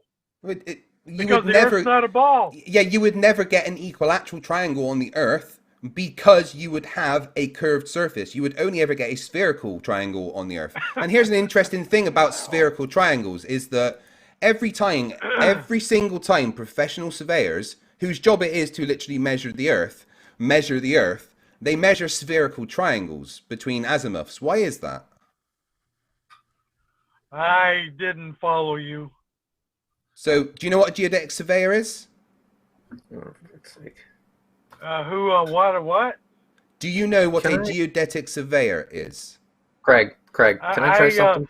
Go ahead. I didn't waste $200,000 trying to be some sort of baller scientist. Okay, let's try something. I don't know Let's any try of that something crap. that everyone learns for free. Let's try something that everyone learns for free. Sir, you're on the road constantly. Isn't it true that if a car is very close to you, it appears to be very big, but when a car is very far away from you, it turns into a tiny, tiny speck? So if you're on top of the Sears Tower and you're looking down, people look like ants, right? Yeah, correct. So basically, the further away something is, the smaller it's going to appear to us, because there's a very big change in distance compared to their size, correct? Of course. All right, perfect. So the question I have for you is, why isn't the same true for the sun? Because remember, I took a picture of the sun throughout the entire day, 30 minutes, every 30 minutes, the sun did not change in size at all. Okay, why during a sunset is the sun small sometimes and really huge other times? It's not if you The use a solar atmosphere. filter. It isn't. That's what my observation was. You can Google photos of sunsets, and you'll see it in the photos. Some of them, the sun looks small. Sometimes they look absolutely huge.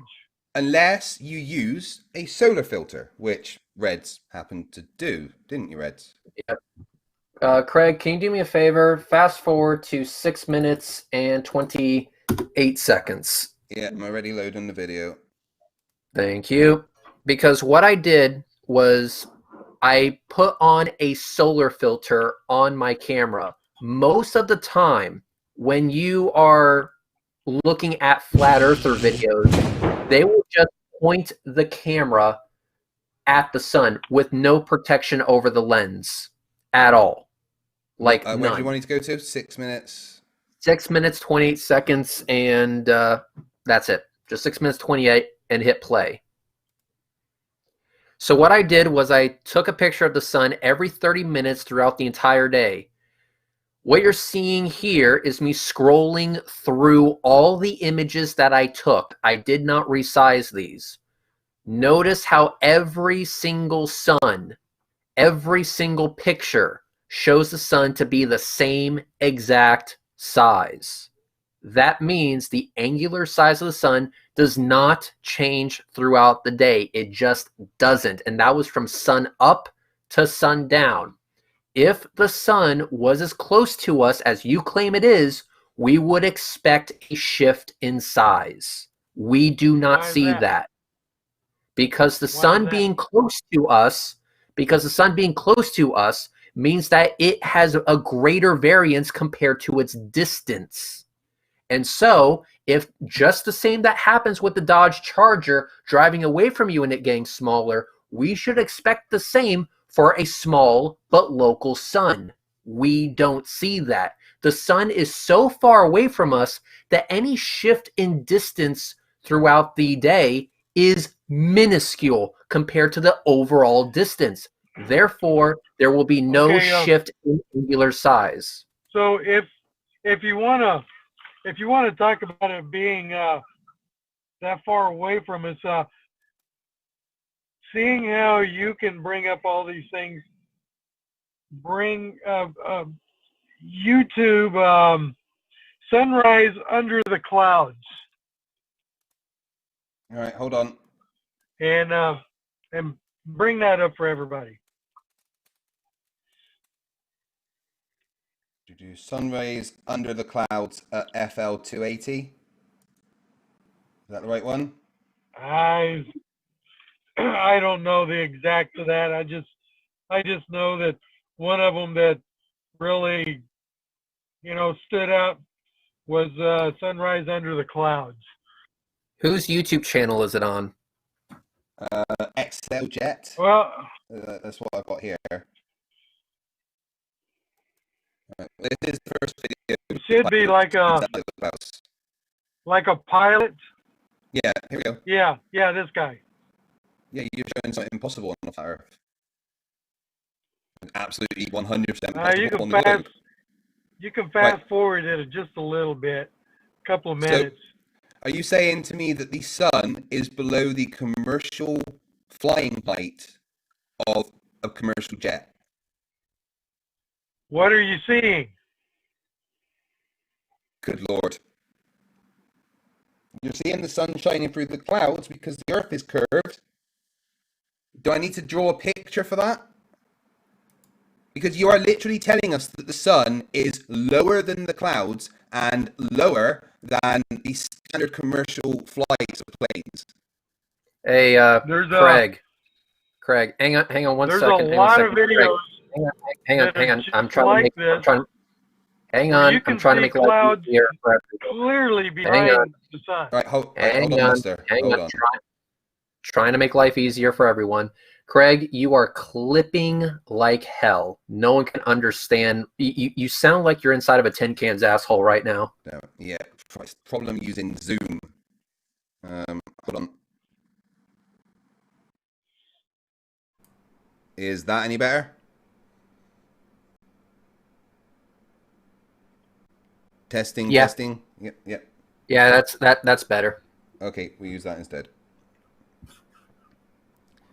I am getting a notification on my screen that says low system resources may affect your audio quality. I think I've got conflicting drivers.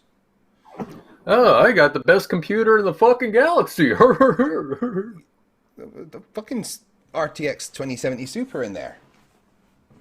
I got RDX Super. Yeah, I'm clipping like a motherfucker. Right, anyway. So, what were you saying there? Oh, right, yeah, the sun under the clouds. That's not a problem. That, in fact, is something that I say is impossible on a flat Earth, but 100% possible on a globe. I guess I'll have to draw a picture to show you how. So here we go in The Earth paint. rotates, and eventually it rotates into its shadow. What's hard to understand? Oh, sugar, that's wrong. Let's get a circle. All right, so we've got the Earth here. All right, and then we've got, let's say, sun over here with its rays coming directly over, okay?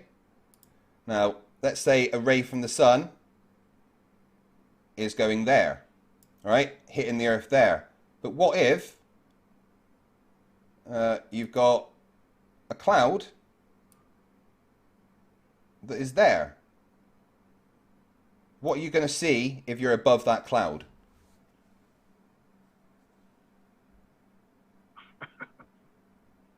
If you're above that cloud, you're going to see the sun below the cloud, right?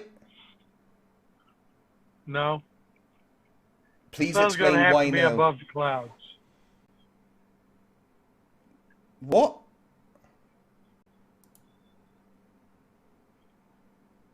How are you not The sun getting can this? never be below the clouds on a ball Earth. I'm just showing you right now how it could be. No, it can't be. Right, if you are in an airplane, all right.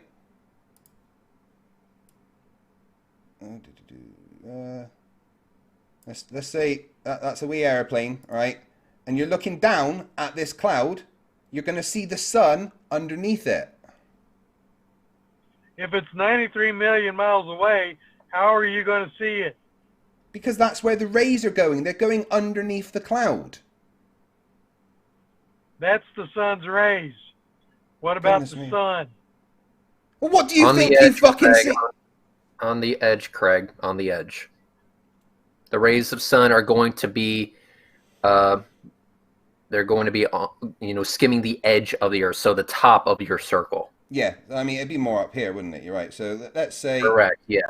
All right. So we've got a ray coming in up there. All right. And then we've got. Oh, looks like a cloud. All right. We've got a cloud here. All right. And then you get an aeroplane above it. Looking down, you're going to see the sun hitting the underside of the clouds. It's simple. If you're above the cloud, you're going to see the sun's rays hitting the underside of that cloud. Once again, that's the sun's rays. Yeah, and what do you What think about you the see sun? from what do you think you see from the sun? You don't see the sun, you see the light, the rays of light that come from the sun. Well, put that video back on and you'll see the sun. Yeah, oh my goodness me. What do you think you're going to see if you see the rays of light coming from the sun? You're going to see the sun. I'm not talking. No. What do you You're think not going light to. is? You're not going to see the sun underneath you. Yes, you are, if that's where the light is hitting the clouds. How do you not get that? No, I get it perfectly. Reds? Now, I'm not saying that the sun is underneath the clouds, but Well, then how did it appear to be underneath What- the clouds in what that picture you just showed me? In the video you just showed me? Okay, first of all, you have to realize what kind of aircraft this guy is in. Yeah, commercial jet. And what is the ceiling for one of those? 30,000 feet? I don't know. What's the commercial Okay. flying of a jet? So do you think that guy is going to be high enough I got to covered. be able to see the sun as it's skimming over the curve of the Earth? There you go. Reds The did a better answer is picture for me. no. There we go. There. So, the red line is the rays of the sun. The blue line is a cloud. As you can see, the ray of sun is hitting the underside of the cloud, and then the cloud does a glowy. And what is the big red fireball inside the clouds? That's the rays of the sun. No. That's not the sun. No, That's no, the light no, from no, the no. sun. Absolutely not. How not? Yes, it is. Well, it is the rays look of the at sun. the video. It is not the Put sun the itself. video on. Put the video on and take a look. Sir, if I shine a flashlight at you, are you seeing the flashlight itself, or are you seeing the light that comes from the flashlight? I'm seeing the flashlight and the light coming out of the flashlight. The only way you can see is by light, dude.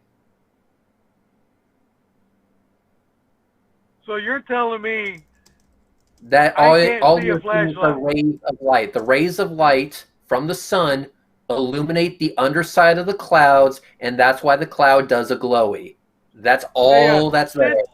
Since you got this this illustration up here, I want you to do something for me, because this is something that I've been trying to get globe earthers to explain. You got your big sun to the right of this, right? Uh-huh. Am I correct? Okay. Draw a sun Sorry. ray all the way past Earth, I'm arguing with a Flerf. because the sun is it almost 700,000 miles in diameter, right? Wait, the sun? What is the size of the sun's diameter? It's almost 700,000 miles, right? No, more like 1.39 million kilometers. Well, I'm talking about miles. Multiply, I don't, divide by 1. I don't do foreign math. Foreign. What would be the million kilometers into miles? It's like almost 700,000, or 700,000 miles. About 864,000 miles. I think Google says it's like 693,000 miles. I can solve this problem right now. Let's see if my phone can solve this foreign math for us. Okay, Google. 1.39 million kilometers to miles. 1,390,000 kilometers is equal to 863,705.957 miles. 860,000 miles. Well, see how you got Google. Ask her what is the diameter of the sun? That's the question we just asked it. No. You ask about kilometers to miles. Just ask, what is the diameter of the sun? Okay, Google. What's the diameter of the sun? The diameter of sun is 1,392,700 kilometers. Okay, so let's just leave it at that. Okay, so the Earth is what, 34,000 or 30 34,000 miles Oops. in diameter. So the sun's rays. No, we can with we your, can still we can with still your ask. illustration, bring your illustration back up. We can still ask the girl. Imagine all of those extra Okay, sun Google. rays What's the that are diameter of the going Earth? past the Earth. The diameter of Earth You've is got 12,052 kilometers. You've got all of those extra sun rays that are going past Earth. They don't stop just because Earth is there. Right there at the top where that red line is meeting your green line. That keeps going. Yeah, if unless it bends down like that, it should keep going all the way around, and we should see light on the dark side of Earth Hitting the all cloud. the time. No, you don't just see the rays of light. You only see the rays of light when they hit something. Correct. Well, isn't it hitting the atmosphere? Do me a favor. Can you tell me how you think seeing things works? Here we I go. open my eyes. If it's dark, I don't see anything. But No. So how do we see things? So let's say a torch is shining a light on the other side of a dark room. How are you seeing that torch? with your eyes. Okay, if you're in a dark room, no light, no nothing, it's just pitch black.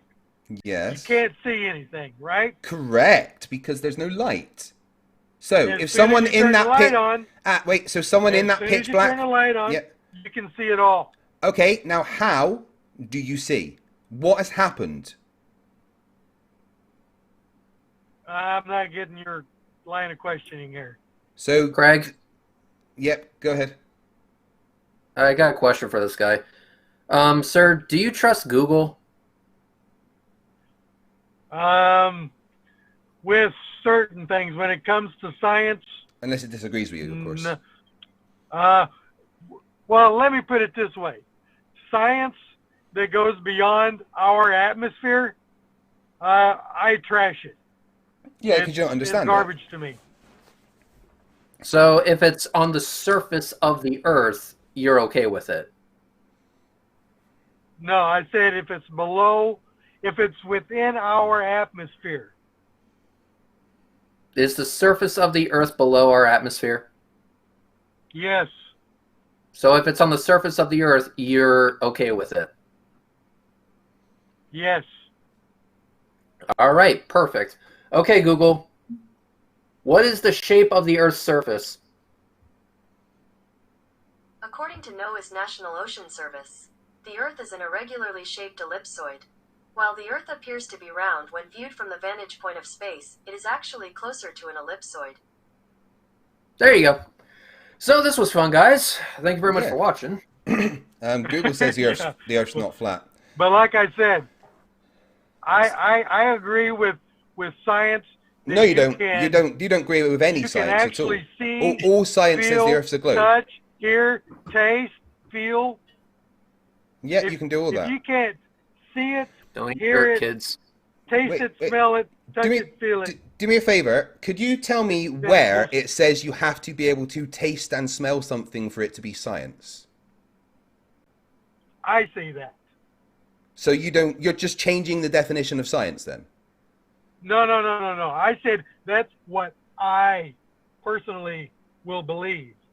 If I can see it, hear it, smell it, taste it, touch it, or feel it, it's real. Cool. So if it's not there, if you can't see it, right. If you can't smell it or taste it, listen to me. Let me ask you some questions. Can you see your brain? Oh, come on. No, seriously. Answer the question. Can you see your brain? If I cut top of my head off, yes. No, I'm not asking you to cut your head off. I'm just saying right now, can you see your brain? Can you? I'm asking you the question. Can you see your brain? Yes or no? Can you see your brain? That is irrelevant to what the question I'm asking. All right, so can you touch your brain? No, it's not. Can you taste your brain? That is a. Can you smell your brain? Do you believe in the bottom of the? Do you believe in the bottom of the ocean? Well, of course the ocean's got a bottom. Right? Do you believe in the Mariana Trench? I've never been there, but Do you believe in it? who knows? No, because I haven't been there. Right. So unless you've seen it, it doesn't exist. I'm not saying it So- don't exist. So But have I've you never been? seen it, so- Have you? Do you think? Hearsay. Do you think the country Azerbaijan exists? Craig, Yes. I have a easier way of tackling this if I can at least attempt. Go on then. I need to go and grab a Okay. drink, so I'll leave it to you, and I'll be back in 2 secs. All right, that's fine. So I guess the question I have for you is very simple. Unless you see it, you don't believe it. Is that correct? Is that fair to say about your position? That goes with science. I'm not talking about anatomy. I can't see my No, apple, just but I anything know in I general. got one. Just anything in general. I mean, you've never seen, like, for example, my car. But if I told you I had a car, would you believe me if I told you I had a car and that I drive around in it and stuff like that? Well, that right there. Or do you just distrust that everything is not- that you didn't Come see? on, dude. We're talking about science. I don't care I'm trying if to you see got where a car. your brain like if you say stops you got a registering car, correctly. if you don't or not, I don't care. If you tell me you got a car, I don't know you enough to say you're lying. What I'm trying to figure out is where does your brain all of a sudden like hit the brakes like super hard? Because it seems like you believe stuff, and then all of a sudden you draw this hard line for no reason whatsoever. What is the reason for that hard line? That's what I'm trying to figure out. Because most of everything that I don't believe has to do with the ball Earth, because I know it's not. Well, your knowledge in that case is flawed. That's where you seem to be it's not. drawing like very, very strong. Because I use what I can see, what I can hear, what I can smell, taste, touch, and feel. That's why we have 6 senses. Cool. So yeah, but did you know that there's something more powerful than your senses? Did you know that? What? We didn't use our senses to build houses. We didn't use our senses to build our infrastructure. We didn't use our senses to build our bridges and homes and computers and stuff like that. Okay, all right, cut to the chase. What is it? Senses come into play with stuff like that and putting it together, but the one thing that we used more than everything is our understanding of the world around us to put it all together. Knowledge. Well, what do you think we use to get that understanding? Tools. And guess what? It's from that knowledge that we were able to conclude that sometimes our senses are incorrect. So, I'm going to use my senses right now, and I'm going to follow your logic and say that my senses are telling me the complete and utter reality. Oh shit, Reds! I didn't know reality was only 144p. Oh yeah, tell me about it. I'm Wow. going to use. I'm going to plug my left ear, leaving my right one open. Oh shit! Everything went silent because a fucking grenade exploded in my head, like when I was 8 years old. Your senses are flawed. Yeah. Your senses have always been flawed. Our understanding. They're only our flawed. ability to They're only investigate things- flawed whenever you cause them to be flawed. Sorry, I caused No, my yeah. eyesight to be bad. I think that's more of a genetic defect, actually. Now, I do want to quickly challenge some you. Your yeah. whole... I mean, listen. We have flaws that are beyond our control. Greg with his eyes. Me, well, let's just say that my ears are kind of fucked up. You know, let's go ahead and say all this thing. But the one thing we figured out, which is the same thing we use to build our world around us, is the understanding that you can't trust your senses to make sure that something is perfectly level. You use a leveler. A tool. You can't trust your senses when it comes to measuring out lines on the road. We have measuring tape for that. You can't trust your senses when it comes to measuring the altitude of the tell me, station. That's But why you can I was tell me using that the sun is on 93 camera. million miles away. No, Where's your tools. measuring tape for that? Tools tell us that. Tools tell us that. Like, you know, the Solar Parker probe, which at the moment is within our sun's coronosphere. We use tools to figure out the world around us, and the tools that we use, our intuition is one of the, or our minds are one of those. Yeah. And so when we use our minds, we make tools, and our tools can tell us what is actually going on that our senses may lead us astray on. So you can't trust your senses on absolutely everything. If you do, you'd be kind of dead right now. Yeah. And also, like, let me ask you about your senses and stuff and the way that so you're talking to me. No, Craig, hang on. One more. I just got done driving 15 hours on the highway. 15 hours. When I got off the road, 30 miles an hour, which was the speed limit in the town I was in, felt like a crawl. If I trusted my senses and it told me to go 30 miles an hour, I'd be doing 60. So our senses can get messed up. And you, as a driver, I'm sure you've experienced this before. That's why you have a tachometer and a speedometer right in front of you. Your senses can only tell you so much.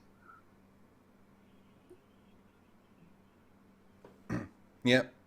Whenever you've been driving 70 miles an hour and then you slow down, you have to give your body the time to adjust to the new speed. Yeah, It's but just tools like don't when you're in a rock concert and you're next to the speakers and you can barely hear yourself think, and then you go outside where there is no noise, your ears are ringing. You have to give your time. How do you know your senses have been adjusted properly? Time to adjust. You but can't how do you use know they've been adjusted properly? to say that, your reasoning right now is flawed. How do you know that your senses have adjusted properly?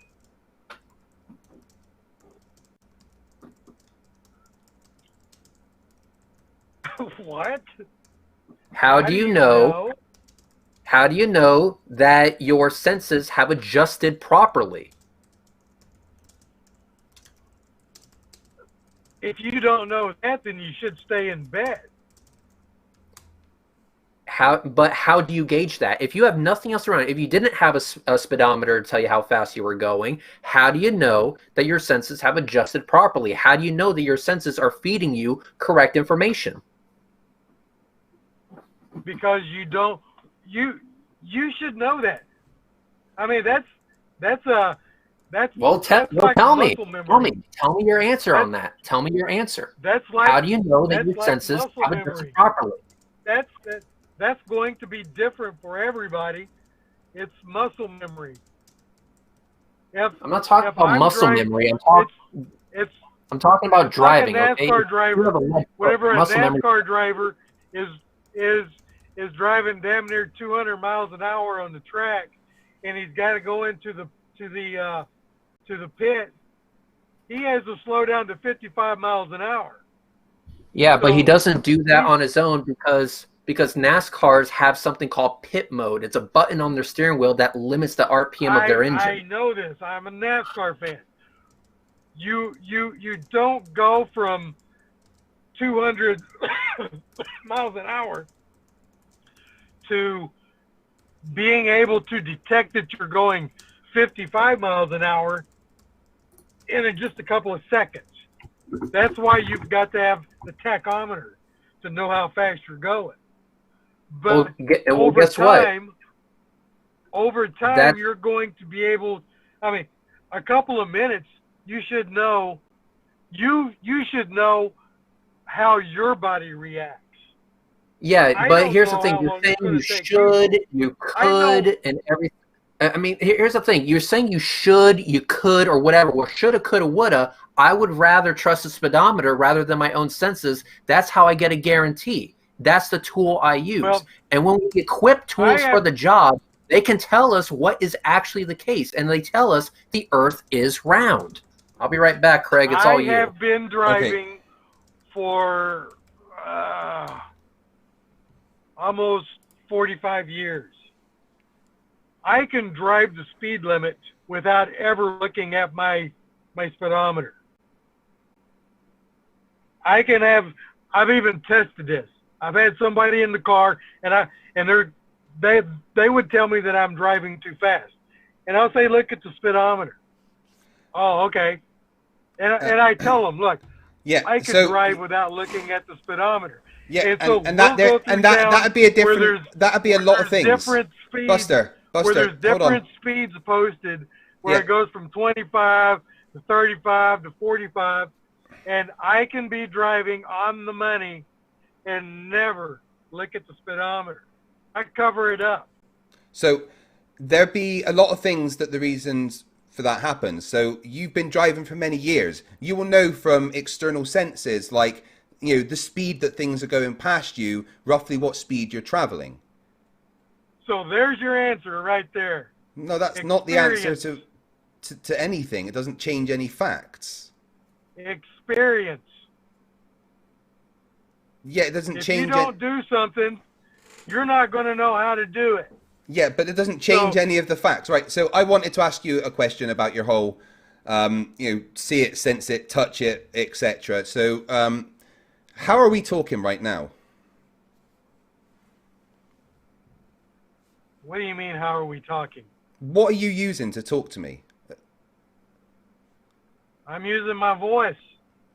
Yeah, and what's in your hand? Or what device are you using to connect to me? Cell phone. Right, and how is that cell phone connecting to me? Cell towers. Right, so can you see the connection between the cell tower and your cell phone? I got the results of it right here. Yeah, but can you see it? Can you sense it? Can you touch it? The actual... I can hear it. No, you're seeing the phone, but can you see the you know, the electromagnetic waves? I don't have to see it. So you don't have to see it when it suits you, is what you're saying? No. Yeah. You can take anything on Earth, and if you can't at least detect it with one of your six senses, then does it exist? Okay, so you no. wait. All right, use your six senses to detect an electromagnetic wave for me, please. You can feel it. So you're telling me you can stand in the middle of the road and feel a 98.4 FM radio signal? If it's cranked up enough, yes. But no. You can hear it. No, so you can hear radio signals with your senses. If it's going through a damn radio, you can. No, I'm not talking about going through a damn radio. I'm just talking about the radio signals. You said that you have to be able to detect something with one of your six senses. So please detect a radio signal for me. Yes, Red. I can hear it through a radio. If you're hearing radio voices in your head, please seek help. Yeah. You can't see radio waves. You can't see Wi-Fi. You can't see microwaves. But they do things. You put your food. You can feel microwaves if they're cranked up high enough. Yeah, but you can't see them. You can't physically touch them. They will certainly affect you if you decide to stick your hand in the microwave with no protection. But what about a Wi-Fi signal? I'm using Wi-Fi signals in my house all the time to connect on my smart home stuff. I can't see that Wi-Fi signal. I can't touch it. I can't detect it with any of my senses. With a microwave, you don't have to see the microwaves. You can see the result of the microwaves to know that they're there. And you can see the result of the curve of the Earth and the Earth rotating. No. Yes. The Earth is not rotating, and really? It's not curved. The Earth isn't rotating. Are you sure? If the Earth is spinning at one rotation every 24 hours, that means that every hour it has to turn. Okay, show me degrees. that. And if the gyroscope is mounted anywhere on Earth, hold on, listen. Why don't you in today's 21st century navigation systems, they're using what's called a turn the Hubble telescope around. It is extremely. Give us just listen. If we could simply get one of these ring laser gyroscopes, we would be able to prove once and for all that there is no rotation to the Earth. one of the people in the community actually purchased one for $20,000. But what we I've found seen is it. This when is we bullshit. turned on that gyroscope, we found What did He we that doesn't know what we the were hell picking he's up doing. a drift, He's a flat earther. a 15-degree-per-hour drift. The Earth is not rotating. But then what did he measure? He didn't measure shit. He just showed you measuring it. No, he didn't measure shit. It's the same thing that every interferometric gyroscope on the planet measures, and there's millions and millions and millions of them. You ever been on a plane? Keep telling yourself that. You ever been on Hey, a Keep plane? telling yourself that. Hey, Craig. Quake? The navigation ball that is in commercial jet airliners. Yeah. They use gyros, correct? 3 of them. Thought so. Imagine that. Yeah. And every time they turn them on, it tells them that the Earth's rotating, and if they're not in the right position, it tells them that. So, yeah. Do you want to explain the Coriolis Effect to me if the Earth isn't rotating? There's no such thing as Coriolis Effect. There most certainly absolutely 100% is. There most certainly is not. Then explain why hurricanes can't go over the equator. The atmosphere isn't right for it. Why does the atmosphere change literally at the equator? You could have the most powerful hurricane in the world, right, heading towards America across the Atlantic, right? But it moves south 25 degrees, goes across the equator, and literally just dissipates. Why does that happen? Only the equator. Because the conditions for the hurricane is not right. Craig? Fuck me. Why do we, here in the United States, only have hurricanes on the East Coast, but not the West Coast? Because there's a big landmass in the way to stop the air and everything. Do you know how hurricanes? Why don't we have them? Wow. So you're telling? Craig. So you're One sec, me Buster. that- One sec, Buster. So you're yeah, telling me Reds. that a hurricane can't form on the other side? Let the Floridian talk about hurricanes real quick. Yeah. The main thing that powers hurricanes is hot water, and the reason why the reason why.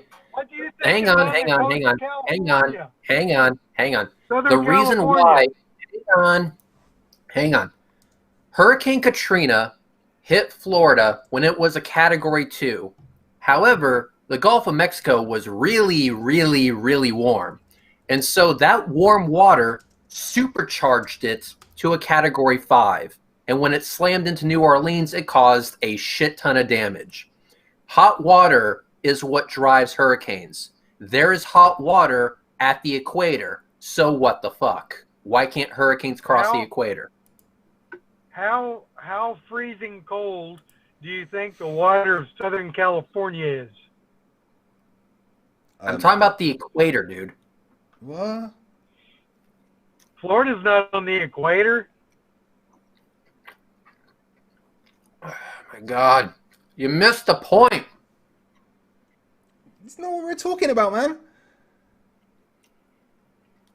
So are you saying the water at the equator is colder than at Florida? I didn't say that. Right? The water at the equator is going to be hot because it's at the fucking equator. Hot water is what powers hurricanes. So why can a hurricane not go across something which is perfectly designed to create hurricanes? Hot water. There's got to be some sort of atmospheric phenomenon going on there, don't you think? No, it's Like because the of the Coriolis Coriolis force. So you're special pleading just some random atmospheric effect instead of a known effect. So you think the spin of the Earth dissipates a hurricane?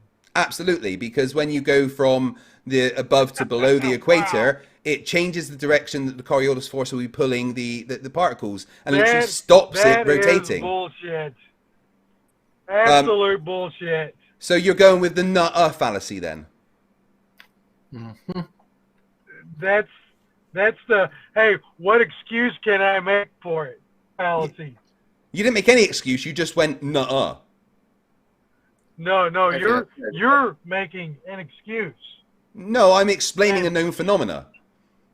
No, the Coriolis Effect is bullshit. So during I've the been to Australia. during the the First World War. Yeah, hold on. During the First World War, the Royal Navy were fighting against the Argentines, right? And they were firing from below the equator south towards the Argentines, and they kept missing by double the distances that their Coriolis calculations were saying. The reason was because the calculations and the machinery they had were designed to work in the northern hemisphere, you know, firing north using those calculations. So what they had to do was literally reverse their Coriolis calculations to be able to hit their target. So why did that happen? Needed was some more training. The Royal Navy needed more training. Apparently. You know, you're talking to someone that used to be in the Royal Navy as a nuclear engineer. And interestingly, during my time in the Royal Navy, one of my jobs was to calculate fuel consumption to make sure we could get from point A to point B. And do you know what maps I used to do that? Globe maps. And do you know what happened if I didn't do it right? My ship got stuck at sea. You know what globe maps are made out of? Flat Earth maps. There's no such thing as a flat Earth map. Yes, there is. Show me one. All you gotta do is just Google it. Yeah, there's no such thing because look at the UN logo. Yeah, that's an azimuthal equidistant projection map. Craig. Yo. Just highlighting something here. The UN map is a projection of the globe. Mm-hmm. In fact, UN's own documents say that. Yeah. Well, you can make it say anything you want it to say, right? So you can't go to one part of the UN and ignore the other part of the UN. Seriously. So this is the map that the UN uses. So I've got a question for you. Is Australia 4 to 5 times the size of Canada? Hang on a second. Hang on. What is that white ring? That would be the Antarctica. Well, I'll be damned. Yeah, so look at this map, and I want you to answer a simple question. In reality, is Australia 4 to 5 times bigger than Canada? Who cares? Reality cares. I care. And as a sailor that's been to Antarctica, as a sailor that's been to Antarctica, I can tell you it is not a big ice wall. Well, I can't contest to the accuracy of the land masses, but I can. White ring around everything. That's the ice sir, wall. There's no ice wall. I've been there. There's no ice wall. That extends all the way as far as you can go. Yeah, no, it doesn't though, because I've been there. Hey, Craig, hang on. Yo. I have a question for you, sir. Let's say that you were on a ship and you went from, like, let's say the south, like Chile, that far south, and you were tasked with getting your ship to China or Japan. I give you 2 computers. One has maps based on whatever flat Earth that may be out there, and one is based on the globe. Which computer would you use to plan your route? I wouldn't use either one. I'd just use a Sextant. They only work on a globe. Yeah, a Sextant only works on a globe, dude. No, I don't. It was developed on a flat Earth. No, it wasn't. The sailors that developed it knew the Earth was a globe, and it was. The Earth is flat. Excuse me. Excuse me. Have you ever used a sextant? I have, because I was in the Navy for 20 years. Okay, so please tell me how a sextant would work on a flat Earth if it can measure the 1 degree difference every 69 miles. That is impossible on a flat Earth, and that's what a sextant does. So, no, that's just what you guys use in your pseudoscience. I'm also calling bullshit that you were in the Navy. Nobody that was in the Navy can think the Earth is flat. No. Listen, I already know what you guys do. You guys show evidence that proves you're an idiot. No. pseudo is not evidence. You guys. I mean, you saying it's pseudo doesn't make it pseudo. You not understanding something doesn't mean it isn't real. Wait, Greg, hang on. You guys take everyone's tits are on fire here. I would like everyone to put ice cubes on them puppies for a second. I has a question. You guys take hardcore flat Earth proofs. There's no such thing. There is no such thing as flat Earth. Anyway, let me try this. Pseudo math equations. Hang on. Your narrative. You say that I see what you do. I showed you what I did with actual pictures. I showed you my telescope. I showed you my cameras. I showed you my observations. Why does me showing you observations point to pseudoscience? Please explain that to me. Well, if you really believe that you saw a phantom ISS, well, no, he thinks he saw the actual across ISS. The moon, in a split second. Yeah, he recorded it. If you believe that, that's on you. I mean, he actually recorded it. He doesn't have to believe it. He recorded it. I recorded it in 4K resolution, dude. If you believe what you saw was real, then your six senses do fail you. But it's a recording from a camera. You saw something, but your brain isn't connecting with your intelligence. It's not saying, "Hey, wait a second." Hey, wait a second. Why am I seeing, a witch on a broom fly across the moon? Because it's Halloween. Maybe there was a kite. Have you ever thought that maybe there was a kite or something? Or maybe just maybe a kite. Hang on. Or just maybe this is probably way out there, but it could be that you're entirely full of shit with your witch on a broom story. Because unlike you, I have evidence for what I saw. This was back in the 70s. So, so look, cell phones, so that you could, things weren't readily available, so that you could snap a picture, especially for a 7-year-old. What? This would be in the same line of if I was on a dragon headed to the ISS and we didn't really go, and I told you, dude, we didn't go, but they said we did, would you believe me? Yeah, you would have more credibility then. Okay, well, I saw silhouettes of witches. Okay, cool. Going across the face of the moon. Look what I'm showing you right now. Over and over and over again. Look what I'm showing you right now. That is a kite that looks like the silhouette of a witch on a broomstick. Could you have maybe seen that? No. Why not? Because a kite isn't going to go as high as the moon, and these cows are small. These cows are far away. That's this silhouette that I'm telling you about that went across the face of the moon was the exact same height and the same exact speed over and over and over again. Yeah, it sounds like a kite going backwards and forwards to me. Oh, come on.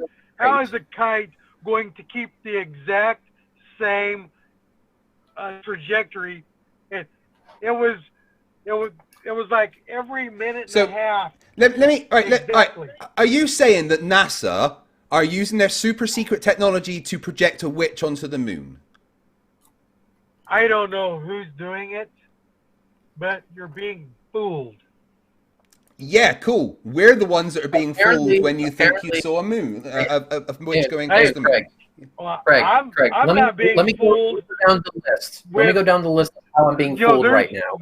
I have absolutely no interest in anything. Hang on. Let me go down the list. Anything factual. Outside of our atmosphere. We know you have no interest in anything factual. It's okay. Let me go down the list of exactly how I'm being fooled. NASA knew ahead of time with no warning that I was going to be in a certain spot at a certain time with a certain friend a certain distance apart. And they made this projection at a certain height that they would match observations that would be consistent with an actual space station using technology made of light that can somehow block other light from a moon that some also claim is a projection. Is that what I'm I don't know. I don't know how they do it. Magic, but I assume.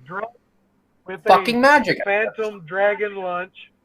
With a Phantom Dragon launch. No, it was a Phantom Dragon launch. He recorded those. Station. Oh my god! They know that you and didn't you stream one of those live on my channel? Yes, I did. And by the way, those so-called phantom launches, I could hear them breaking the sound barrier. So clearly, that was a real object. He was there recording. Right. Dude, he streamed it live on my channel. I know what breaking the sound barrier sounds like. I bet you don't. You do? I bet you I do. I bet you don't. Okay, then let's go ahead. Let's go ahead and see if we can figure this out together. So, Craig, question: do you have the ability to not only play the video but also pipe the audio through? Yeah. You have that ability. Mm-hmm. All right, good. I'm gonna send you a video, and I would like for you to pipe the audio through on it. Can you do that for me? All right. Okay, perfect. So let me go ahead and bring this up. So whilst you're doing that, Buster, what's 5 divided by 0? Do what? What is 5 divided by 0? 0. Oh no. So all right, Craig. Oh wait. I was 9 minutes. 5 times 0, 0. 9 minutes, 17 seconds. 9 minutes, 17 seconds. Pipe the audio through. No, Buster. It's not 0. 5 times 0 is. I know. I was 0. thinking multiplication, not division. It's 5. No. 9. No, I'm asking you multiplication. What is 5 times 0? That is multiplication. 5 times 0 is 0. It's really not. Please just play the fucking. Yeah, I'm getting it up. 2 secs. 9:17. Grammarly is your personal writing assistant for clear emails, confident messages. I can't sign in on the essays, vMix browser. Right. 9 minutes and what? Sorry. Yeah, 9:17. Right, let's let it play from there.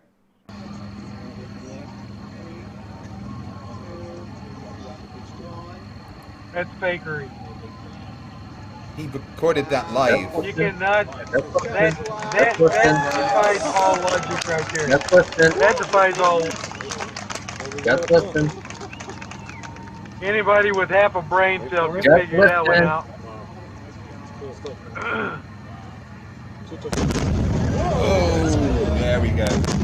Hey. Explosion.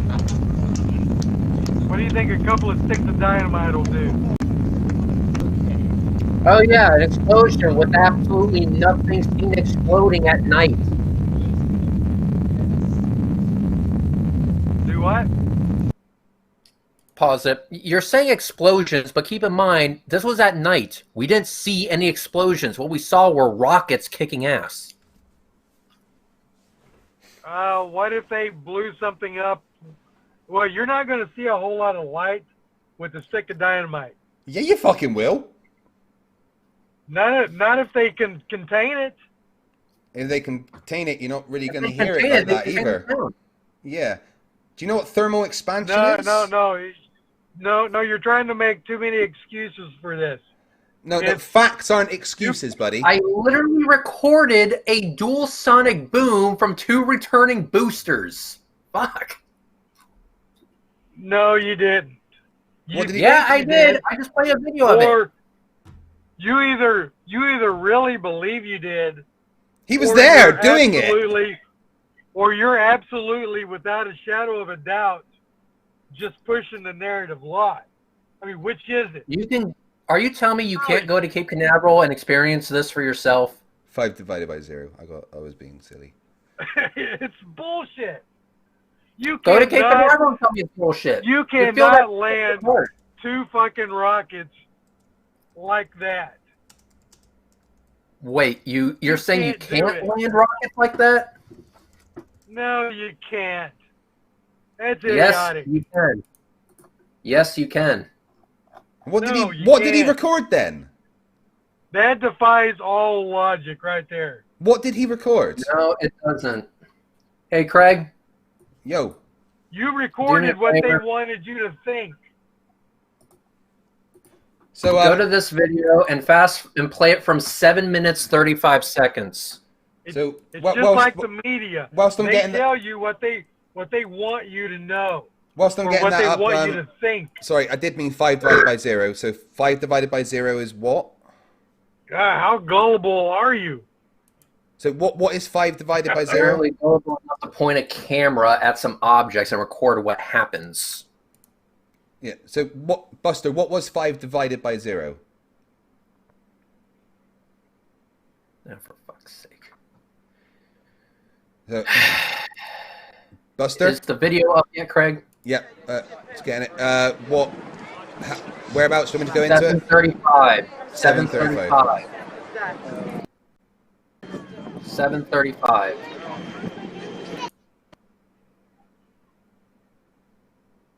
Oh, what is it doing a fucking advert now?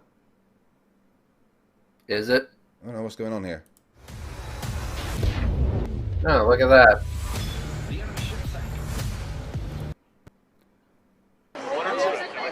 There. You see them? On top of the bird. So is this fake, is it?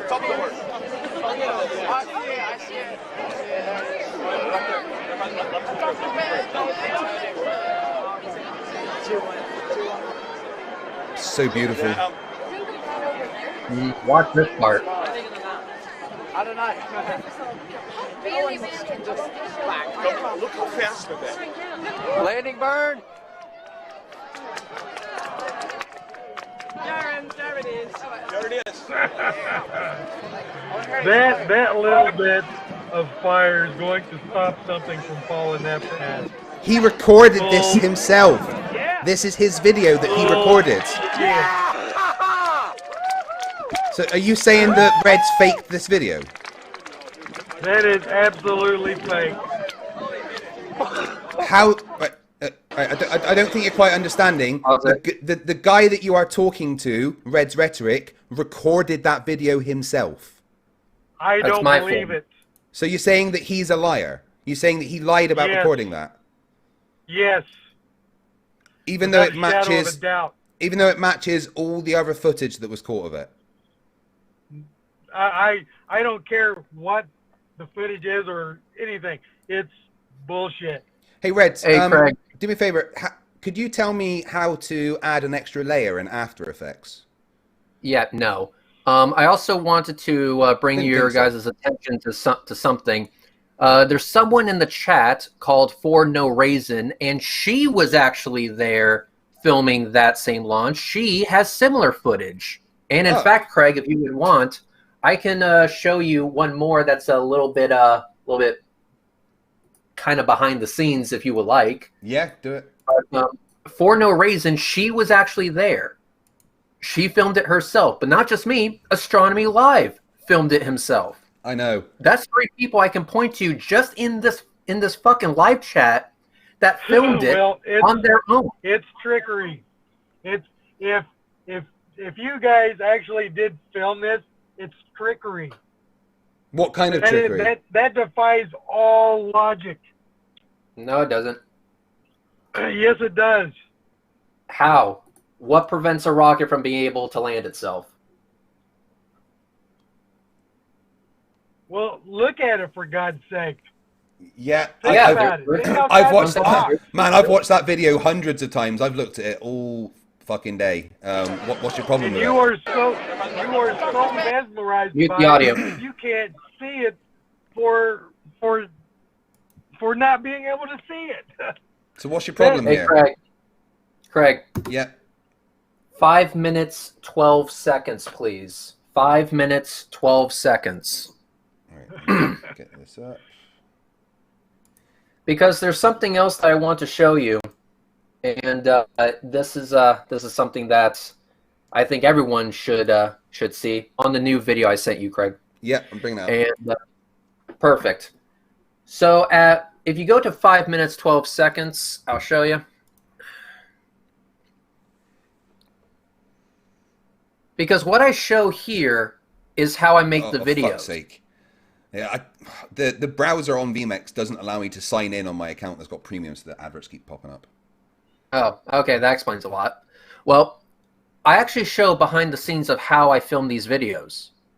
And so not only do I have the camera itself doing the work, filming the footage that you're deciding to defecate on, but I actually show how I film it. Is it coming up, Craig? Yeah, it's up now. Okay, all I see is a spinny wheel. But anyway, if you can see it, you're actually seeing my hands on the controls of my rig, which is a telescope mount with a camera, and I have another camera pointed at the camera, so you can see that the camera is actually there. And what's on the screen of my monitor? The rocket launch that the camera is filming. So no, I don't fake anything. I don't fake my footage. This is stuff that I actually do. The launches are fake. Then what the fuck am I filming? They're all fake. All so what's launches being are filmed? Fake. So what is being filmed?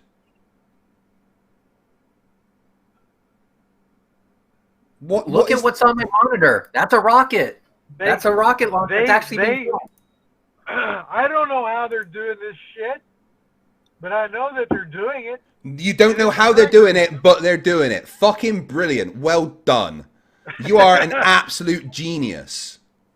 So, how many nighttime launches have you watched? Well, Red's has been to hundreds of them, so... No. That's an exaggeration. How many times have you seen the rocket trails just go straight up? Hang on. Rockets don't go straight up. Rockets don't go straight up. Craig, oh my God. Craig. Sorry. On your nipples. You know why they don't go straight up? Because that's not how you get into orbit. In the Bermuda Triangle. Craig, ice on the nipples. Sorry. Okay. Why do you think they scrub so many launches? Because people are out there trying to. If you want to the answer to your question, I will give you the answer, but you have to let me answer. 1, I've been to about 60 rocket launches in my lifetime over a period of 5 years. 2, rockets do not launch straight up because that's not how you get into orbit. Sir, if you have a ball and you throw it sideways, it's going to curve and hit the ground. But if I threw that ball really, really, really hard, then the curve of its arc would match the curve of the Earth. That is called an orbit. What these rockets are doing, I'm not asking you to believe it, I'm just asking you to listen to the explanation. What these rockets are doing is that they're going high enough above the atmosphere that there's a vacuum, so no drag, and going fast enough that they can throw their payload into orbit around the Earth, which means going along the Earth's surface, which means turning sideways. Going straight up makes a suborbital If that launch. were true, there wouldn't be an arch to the rocket trail. Well, no, that's exactly what creates the arch. It Is the would fact that go it's going up, sideways. It would go up. Look. It would go up. It would go up, and then it would go straight. So you think a rocket just does a 90-degree turn in fucking as it goes up? Yeah, no, it doesn't. It just doesn't. It doesn't do a 90-degree turn. It curves as it launches. That's efficient. They're not going to stop, swing a 90, and then accelerate all over again. Is they curve to almost a U-turn. No, they don't. They do exactly what you're seeing here. Yes, they do. No, have you ever? You can deny it all you want. Thank you for bringing that up, by the way, Craig. Deny it all you want, but Craig. Yeah. Craig. So let me explain this one if I can. Yeah. This is called Newton's canon.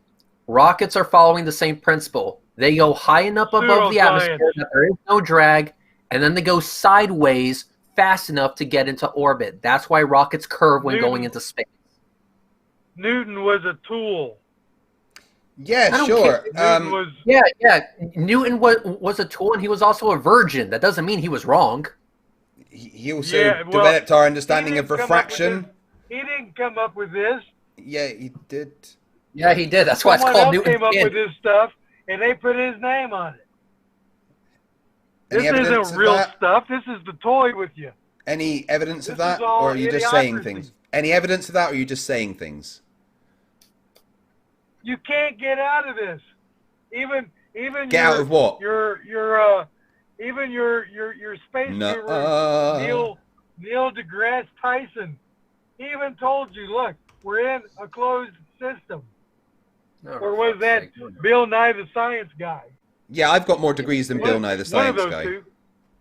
One of those two said, look, we're in a closed system. Yeah, and he wasn't talking about the Earth like that. He was talking about the fact that the youth of today and generations of today, we don't have anywhere to go.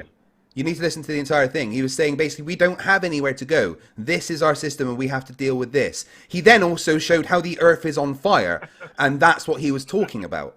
But the Earth is not on fire. When you talk about Bill Nye the Science Guy, you have to remember that he is just an engineer with a bachelor's degree. I have more qualifications than Bill Nye the Science Guy. But yet everybody hangs on his every word, just like this. That's their problem, isn't it? He's a science communicator. Just like this idiot Dr. Fauci. Off one more time if I can. He's no more a doctor than my toenail. 6 minutes, 18 seconds. This is the last video I'm going to show for this evening. So bear with me for just one more video if you can humor me. The last one, Starlink 5. The very last one, I promise you. So 6 minutes, 18 seconds, Craig. Then I think we're going to have to go over Super Chat, see if there's any questions for our guest. Absolutely. But once it's up, I want to illustrate one other thing about the footage that's going to be shown here momentarily. Sorry, what? Because if this honestly doesn't do it, then I'm going to just be convinced that we're dealing with a Poe. So, Poe's law. 6 minutes, 18 seconds. 6 minutes, 18. Chess art, excellent art there.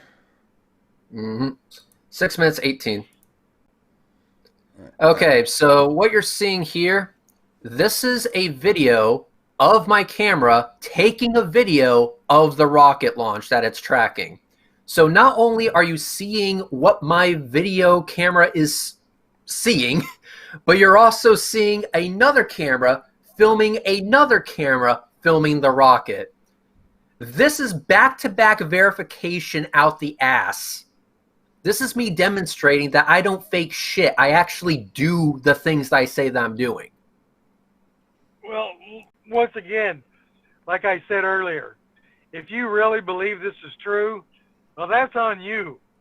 I'm fucking seeing it. I'm recording it in 4K. Well, they're tricking your brain somehow. How are they tricking his brain when he's actually there recording it? Exactly. Like I said, I don't know what you're doing, but I guarantee you this shit ain't real. So basically your entire argument is, I don't know what's happening, but it's definitely not the thing that I don't want it to be because that destroys my entire fairy tale. Now is this one of these rockets that you say that you can see it going into the vacuum of space? You see all of them going into the vacuum of space. Or is this one where the rocket trail...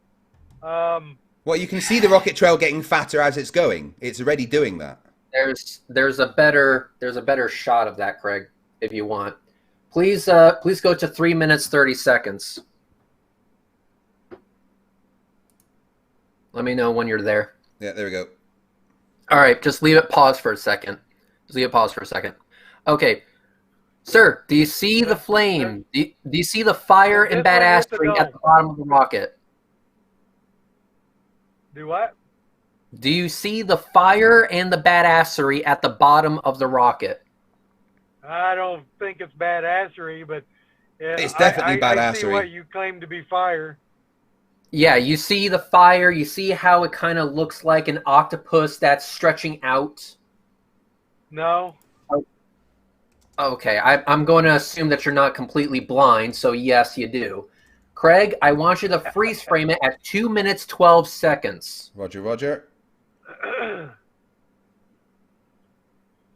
Why is it going horizontal already? See how the fire is. See how the fire no longer looks like an octopus stretching out and it's focused? That's because of the atmospheric pressure that's bearing down around the flame, focusing the fire. As it got higher, it expanded outward. So what's your point? The point is it's going into vacuum. That's why it expanded outward, i.e. the vacuum of space. Well, run that all the way to the end. Getting fatter. I want to see what it looks like. I'm getting fatter. Why is it already going horizontal? Because it's now going into orbit. And then, and here you No, see it's now the not. gases have expanded so much you can barely see where they're expanding to. Yeah, they've expanded many times the size of the rocket, when before the flame was roughly the same diameter as the rocket, but now it's many times bigger than the rocket. That's because, again, it's going into vacuum, the vacuum of space. Ooh, scary magic. So much evidence just dropped in your lap, dude. How do you deal with it? Run it to the end. I want to see what is going on at the end. I just did. Were you not watching? Was that the end? I think Wants to the see end's over second stage ignition? You can show him that. Go for it. See that dot that's in the center of the screen? Pause it right here. You see that dot that's in the center of the screen? No. It's very difficult, isn't it? Now imagine doing this shit in real life. This is what I do. That thing is so far away from you, so far in altitude, and in space, and in vacuum where you can't see the flame anymore. This shows it's just so far away from you horizontally. I mean, whenever you watch a 747 flying over you, it gets to the point where you can't see it anymore. That's exactly what's going on with these. And then it drops into the... But a 747 never Bermuda Triangle craft to the International Space Station. That's something only the SpaceX Falcon 9 can take credit for. Keep believing that. That's your fairy tale. Hey, even though he's been recorded like so many of them. Whenever you say that I'm believing a fairy tale, I'm just hearing that you're not acknowledging observed reality. I have pictures of videos, evidence, everything to back me up. You have nothing backing you up. I'm not denying that you're seeing something. And recording it? But I'm telling you, it's not reality. Well, when you bring evidence that you could call it would be trickery. Well, then bring evidence of trickery, and then I'll believe you. Say it. Actually, show us that it's trickery rather than just saying it. Star Wars, is that real? No, you want to know why? Because the people who made Star Wars told us how they made Star Wars. Yeah. Also, Star Wars is fucking awesome. Don't diss Star Wars. I'm just saying. I mean, what's his name? Stanley Kubrick. I mean, he already made you a movie about landing on the moon. Yeah, but you're right. I mean, you're absolutely right. Stanley Kubrick absolutely did fake the rocket at the moon landings. But hold on. No, you're right. Stanley Kubrick did fake the moon launches, and the landings. But the thing is, he was such a perfectionist that he demanded it be done on location. Yeah, it was in Arizona. No, on location on the moon. Yep, he was like, listen, if I'm going to fake the moon landing, I want to use the actual fucking moon. Yep. And that's what they did. What a badass. It's funny just how much alike Arizona desert and the moon are. No, they're not really alike, to be honest. Not really. Yeah, they are. One's in a practical vacuum. One's in Arizona. It's just is just put the right tint on your camera, and it's perfect. We had. Did you know that we had at the time of the moon landing, we were having quite a significant dick measuring contest with the Russians, and the Russians were actually eavesdropping on us during the moon landing. If anyone was going to blow the lid off of that fucking bullshit, it would have been them, and they didn't. Now they're all in on it. We were. Oh yeah, the Russians are totally we were never okay with in giving credit to the Americans because hooray capitalism. That's what they want you to think. So yeah, wait a minute. You're telling me all of that Cold War. Wait a minute. You're telling me bullshit. You're telling me that instead of believing that the moon landings were real, you're asking me to believe that communists said that capitalism should win this battle. Yeah, okay, sure. We'll go with that. That's how it works perfectly. Oh. Yeah, you know what? I'm just going to go ahead and just pack it up right here, right now, because communist Russia was like, let's let capitalism win this battle. Fuck yeah. Hooray, capitalism. Well, so before we move on to the Q&A quickly, right, I want to ask you a quick question, Buster. Why is it when I search for pictures of the flat Earth, this is the only one I find? Oh shit, it's not coming up. Oh, my fucking Femix is crashing. Hold on. Oh, really? What is going on here? Give me a sec. Mm-hmm. It's okay. While you're bringing that up, let's just let me just thank the Soviet Union for giving us this victory here. Well, first of all, there is a bigger prize than landing on the moon. That wasn't the prize. You have to know history before you know what is going on here. What was really going on. You have to do your own research on that. I'm not going to be your history teacher. No, VMix but literally seems to have frozen. I guarantee you that if you did any kind of research on exactly what was going on, well, you're going to have to dig so far deep because they've scrubbed just about everything that is useful.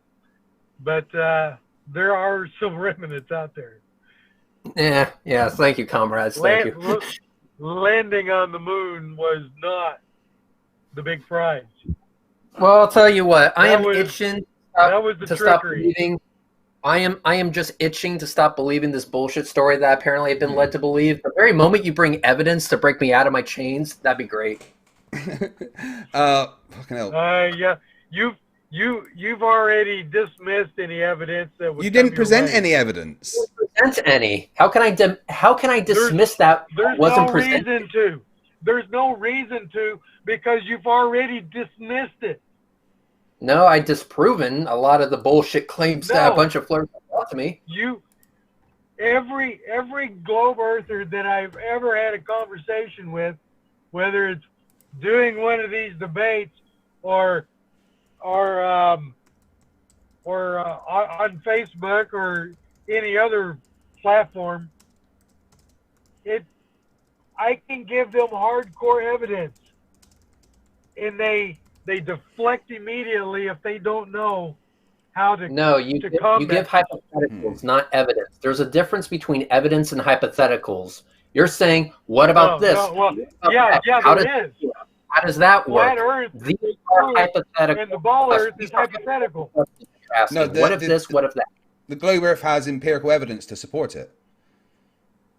I literally presented you a video where I measured the altitude of the space station, videos of rockets breaking the sound barrier multiple times even. I show you my rig filming these rockets. You have dismissed every single one of them by just saying nuh-uh. No. Yeah, you just did it again. You literally went, I didn't, nuh-uh, I didn't, nuh-uh. I have seen people who were at these, who did their own filming, and with I don't know what kind of equipment they had, but now this was back in the 80s, and they were showing the trickery of what they were doing with the space shuttles. That's when I became disinterested in all of it. there's nothing about NASA that you can ever sell me on. All they are is a money suck. That's all it is. Yeah, sure. Government agency just making everything up. They steal our money, and to do that's what? they're to there do what? for. To do what? What do they do? Just have parties with hookers and blow every day? Why does everything cost $3 billion? Because it costs a fucking lot to send stuff to space. It's going to cost $3 billion. Because it costs a lot to send stuff to space. $3 billion. Yeah, well, why is the NASA budget only a fraction of the military budget? It's like, well, what are we trying to do? Send shit to space or buy a Prius? It's not the same thing. I wish, well, that's maybe in your country. But in the United States, NASA gets more money than anybody. Except the politicians. No, they don't. Yeah, they do. NASA gets half a penny for every dollar the government spends. Yeah, NASA gets hundreds of billions of dollars a year. No, it doesn't. It gets about 20 billion a year. Absolutely nothing. And then they kick most of it back to politicians who allocated it to them. All that corrupt bullshit. Right. For some reason, the video is completely everything frozen, about the ball earth is all trickery. Right. So you don't understand it. Cool. Right. All right. Now, I am having issues with my video. For some reason, it is stuck on just this. So, whilst we are just stuck in this position, we're going to go over the super chats I've got. I'm going to quickly look to see if there's any questions for you. Right. Yes. Last point I want to make. NASA's budget was $22 billion. The defense budget was $750 billion. We're talking about 2.9%. 2.9%. So no, NASA's daily budget is $22 billion. Far from it. Far from getting the most. Basically, what I'm saying, sir, is that you're wrong by a factor of 34. Well, they still get, $1 to NASA is too much. No, because NASA, for that little, NASA is a fraud. Of money, NASA is a fraud. Money, sir. Hang on. For that small amount of money, we get a window to the universe. And for those of us that don't have our heads up our asses, we appreciate it. No. You know what you get? You get your head filled with a pipe dream. And you waste your time on it. Go for it if that's your game. Facts aren't a pipe dream. Some people play video games. Some people go hunting. Some people race cars. Florida. If outer space is your hobby, go for it. There ain't nothing wrong with that. Didn't say there was. If that's what you like.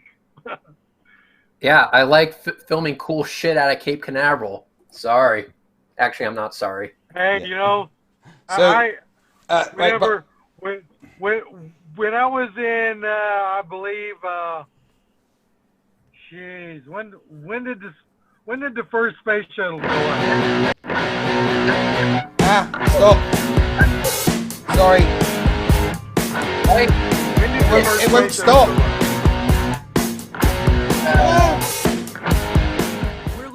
Sorry, I'm trying to fix the screen, and I started playing a video somehow, and then what I was about to say before I was rudely interrupted by your intro, Craig, is that NASA isn't aperture science. They aren't feeding you a bunch of cake. That is a lie. Fuck. Yeah. Anyway, I'm going to go through the super chats to see if there's any questions for you, Buster, because we've been going for 3 hours. So let me just have a quick look through the super chats. Then we'll read the rest of them, then we'll get out of here. You're going to have to deal with the frozen screen, guys, because I can't fix it. VMix seems to have gone, I didn't like what's going on there. Right. Let me see. I'm just looking through them now. Bear with me. So why kick a moo cow for $5 Australian dollars says, if you can zoom boats back into view with a P1000, why can't you zoom the sun back when it goes over the horizon?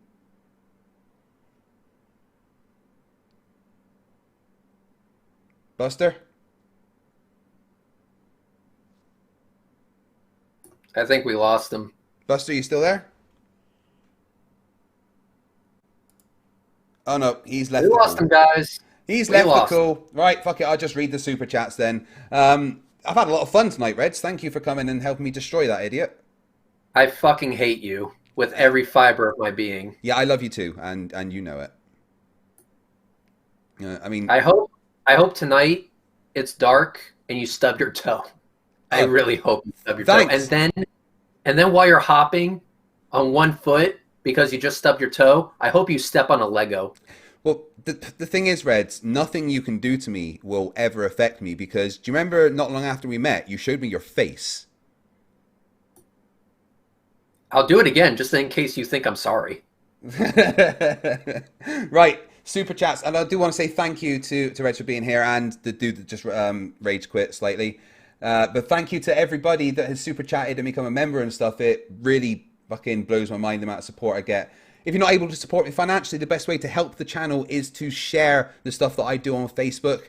Coming up on Wednesday is episode 12 of Flerfs Say What. Then on Friday is the first video from Reds for this channel. Now, let's have a look at the super chats. We got FoHammer335 for $5 who says, look at that stud. Looking good fight, you've lost a lot of weight. And Reds, you look the same as always or whatever.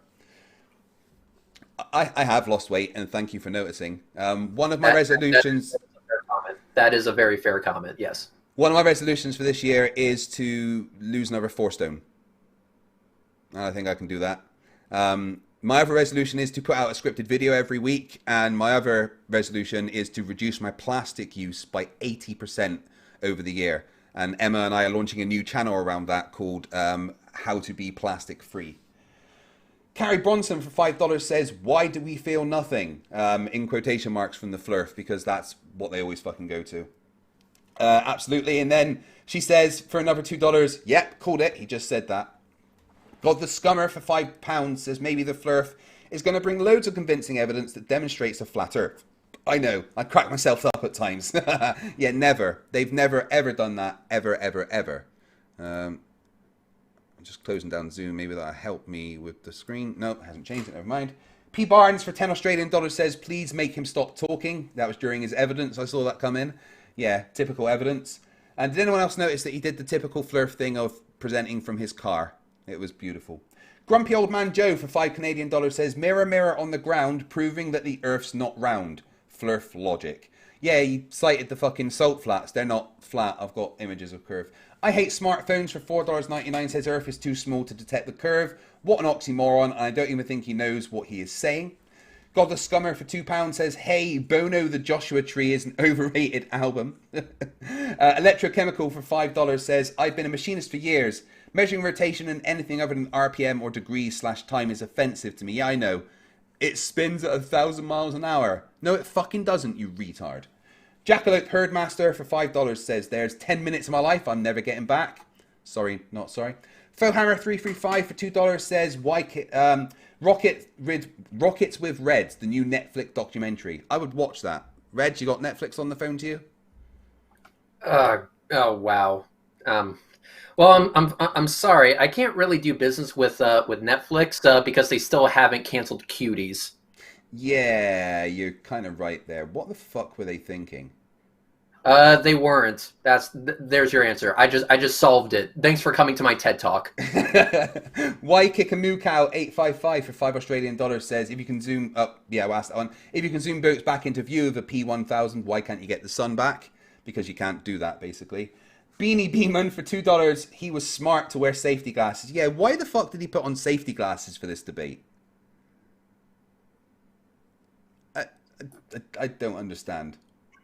I mean, at first I thought it was because he just recently came from outside. He was doing work on the truck or whatever, but then he just never took them off. He put them on to start reading. It's like maybe he's got colorblind or something. I don't know. Hugh Mongus for $2 Canadian says, BB, do you think your glasses make you smarter? No, he doesn't. Some Belgian dude for €5 says, I used to think this was funny. Now I don't. I really don't. It's hilarious. Yeah, the stupidity of flat earthers is never going to be unfunny to me. I hate smartphones for $4.99 says Flat Earth has a problem with scale because they feel so small and insignificant and alone with something so big as the universe.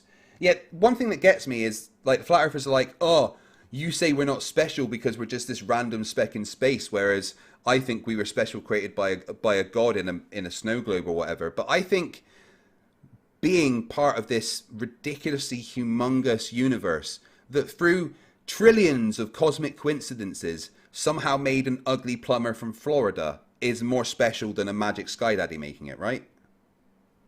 We are the way for the universe to know itself. Yes. 100 Steve B for £10, thank you very much, says asteroids and comets are moving with our solar system. Yeah, I did want to get to his misunderstanding of orbital mechanics, but there was so much of it. I think I might try and get him back on, though, because that was fun. $5 from C4 says, well, he's got one thing correct. We're not on a ball, and I'm sure that will only be the only thing he gets correct tonight. God's Auditor for $2 says, why is he wearing ballistic glasses? Because he's a moron. Christopher Hugan for $5 Australian says, my favourite Red debate was the ISS one. The whole thing was, I'd done this myself, explain. No, explain my video, I did myself. Yeah, Reds has debated his ISS thing with many people who just claim he's a liar. One of them claimed that he couldn't pan his camera for 12 miles. Yeah, about that. I'm still wondering when he's going to get back to me with the 20-second discrepancy. Oh, God, I've emailed him so many times about that. He replies every now and then to the emails saying he's too busy for my nonsense. But he's apparently still doing a Flat Earth documentary called Salt. C4 for $5 says, well, definitely can't call him a Poe. No, I don't think he's a Poe. I think he's fucking stupid. God the Scummer for £5 says, it's not scraping the dome. It's Flat Earthers scraping the barrel now. Yeah, I've gone through my barrel. I am now about 6 feet underground when I'm scraping to get the Flat Earthers. Irish Demon for $2.99 Australian says this lead paint muncher is painful. You're fucking right. New member Dark Steve, thank you very much Dark Steve. You are member 237. Minus for $5 says, OMG, what's he vaping? I want some. I think it was wasted. I think he has watched too much Batman regarding the projection. Yeah, the ISS is a projection on the projection, Reds. It's always amazing, that one. Theo Fungi for £5 says rockets scrape along the dome, projection of witches on the moon, show the ISS in the dark. Am I hearing this right? Yeah, I'm sorry, this is human stupidity at its finest. I do apologise for having to show you that. C4 for $5 says, do you think he walks up to random people and asks, hey, when I was 7 years old, did I really see witches on broomsticks on the moon? I can't believe that was his fucking evidence. Tobias Hedberg for 50 sex. I do like the sex, and thank you very much. Does this guy drive a truck? Yes, he does.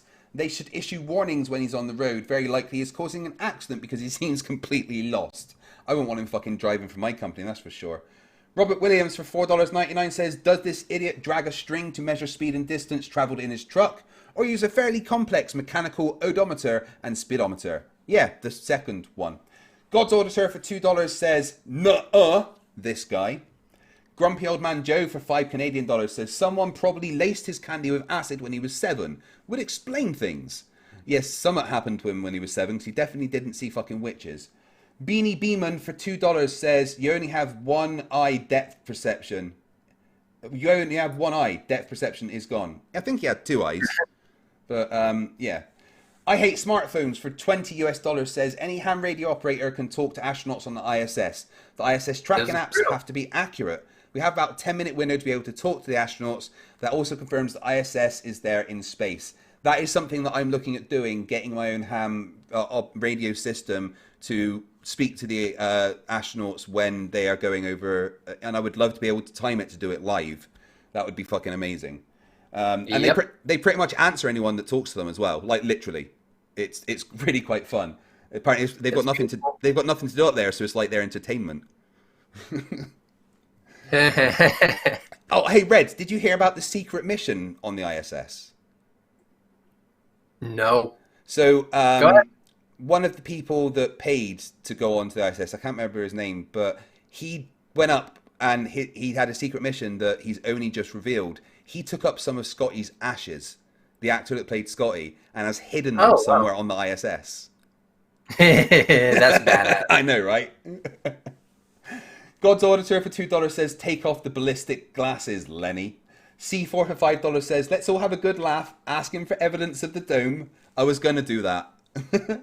Mr. Unite for the Children Ren for $5 says, Mr. Craig, may we have some litmus test questions, please, kind sir?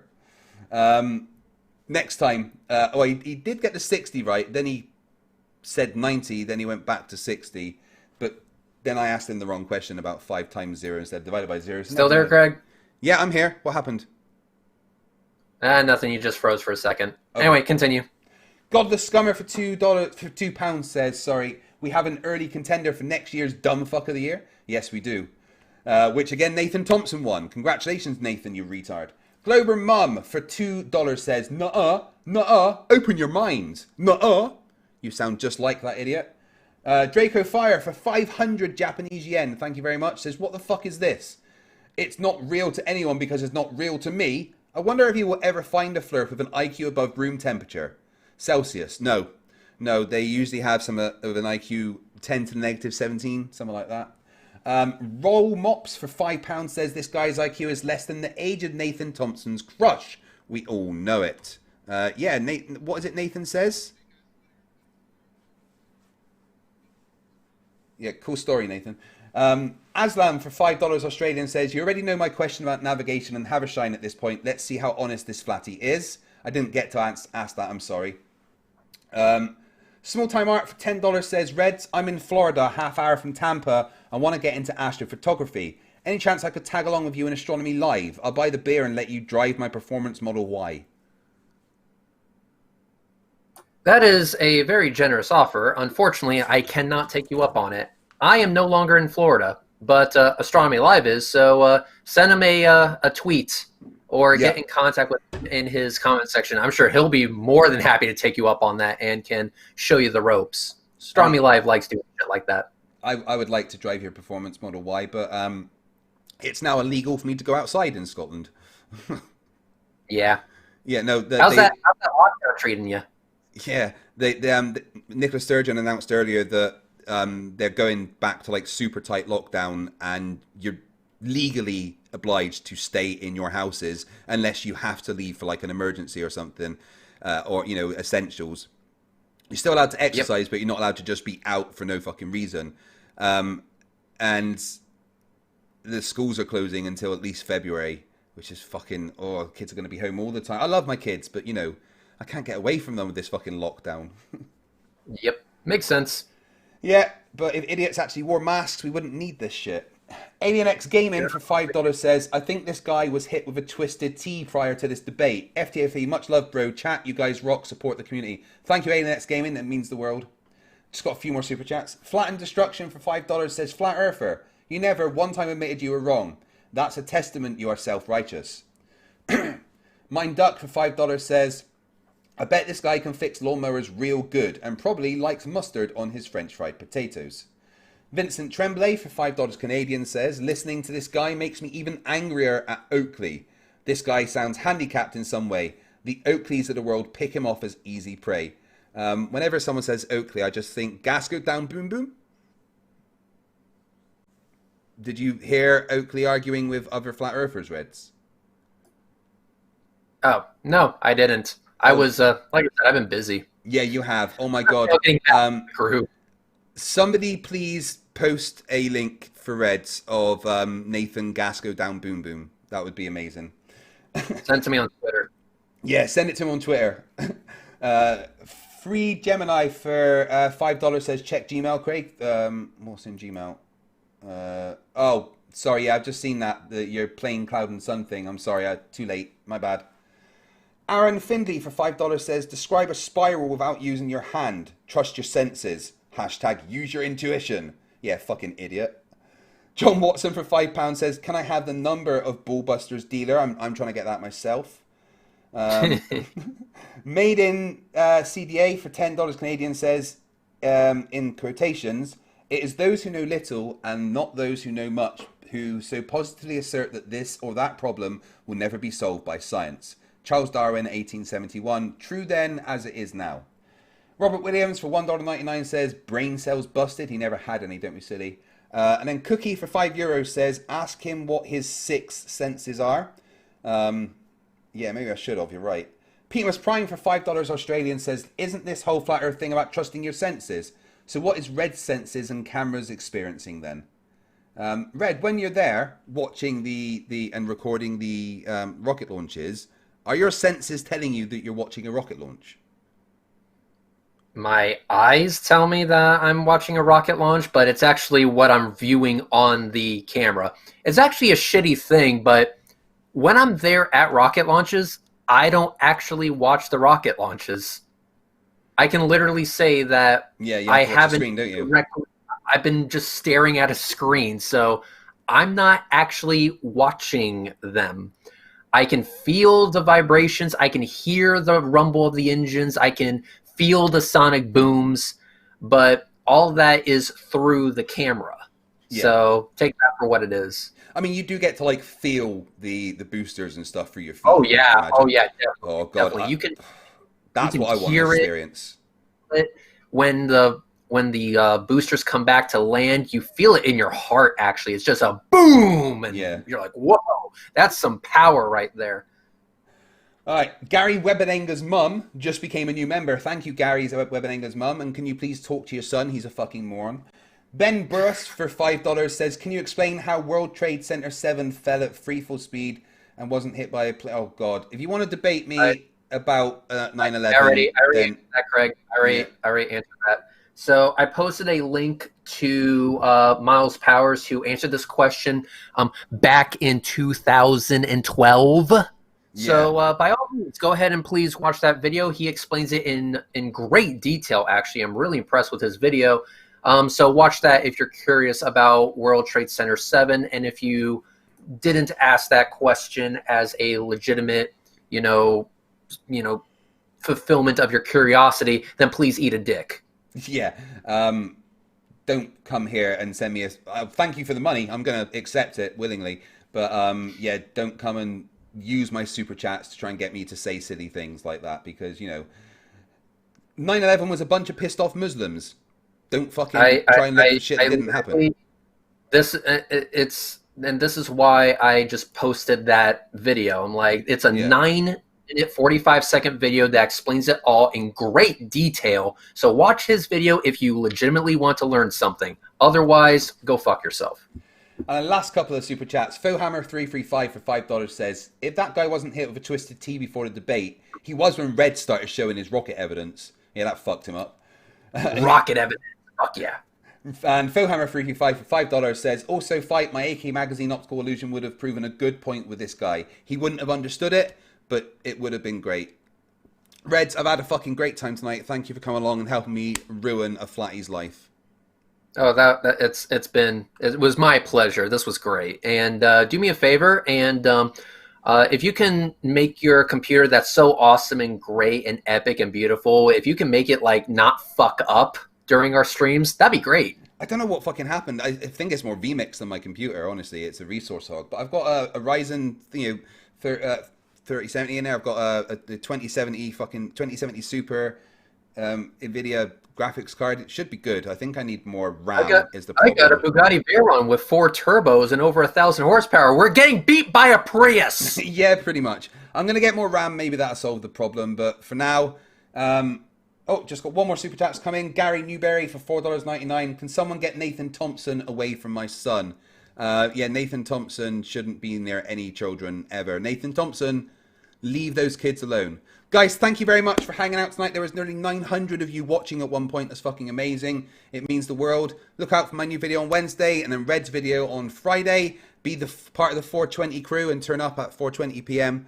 Love you all. Remember, stupidity is not a right. You won't be able to see the outro. You're just going to be able to hear it.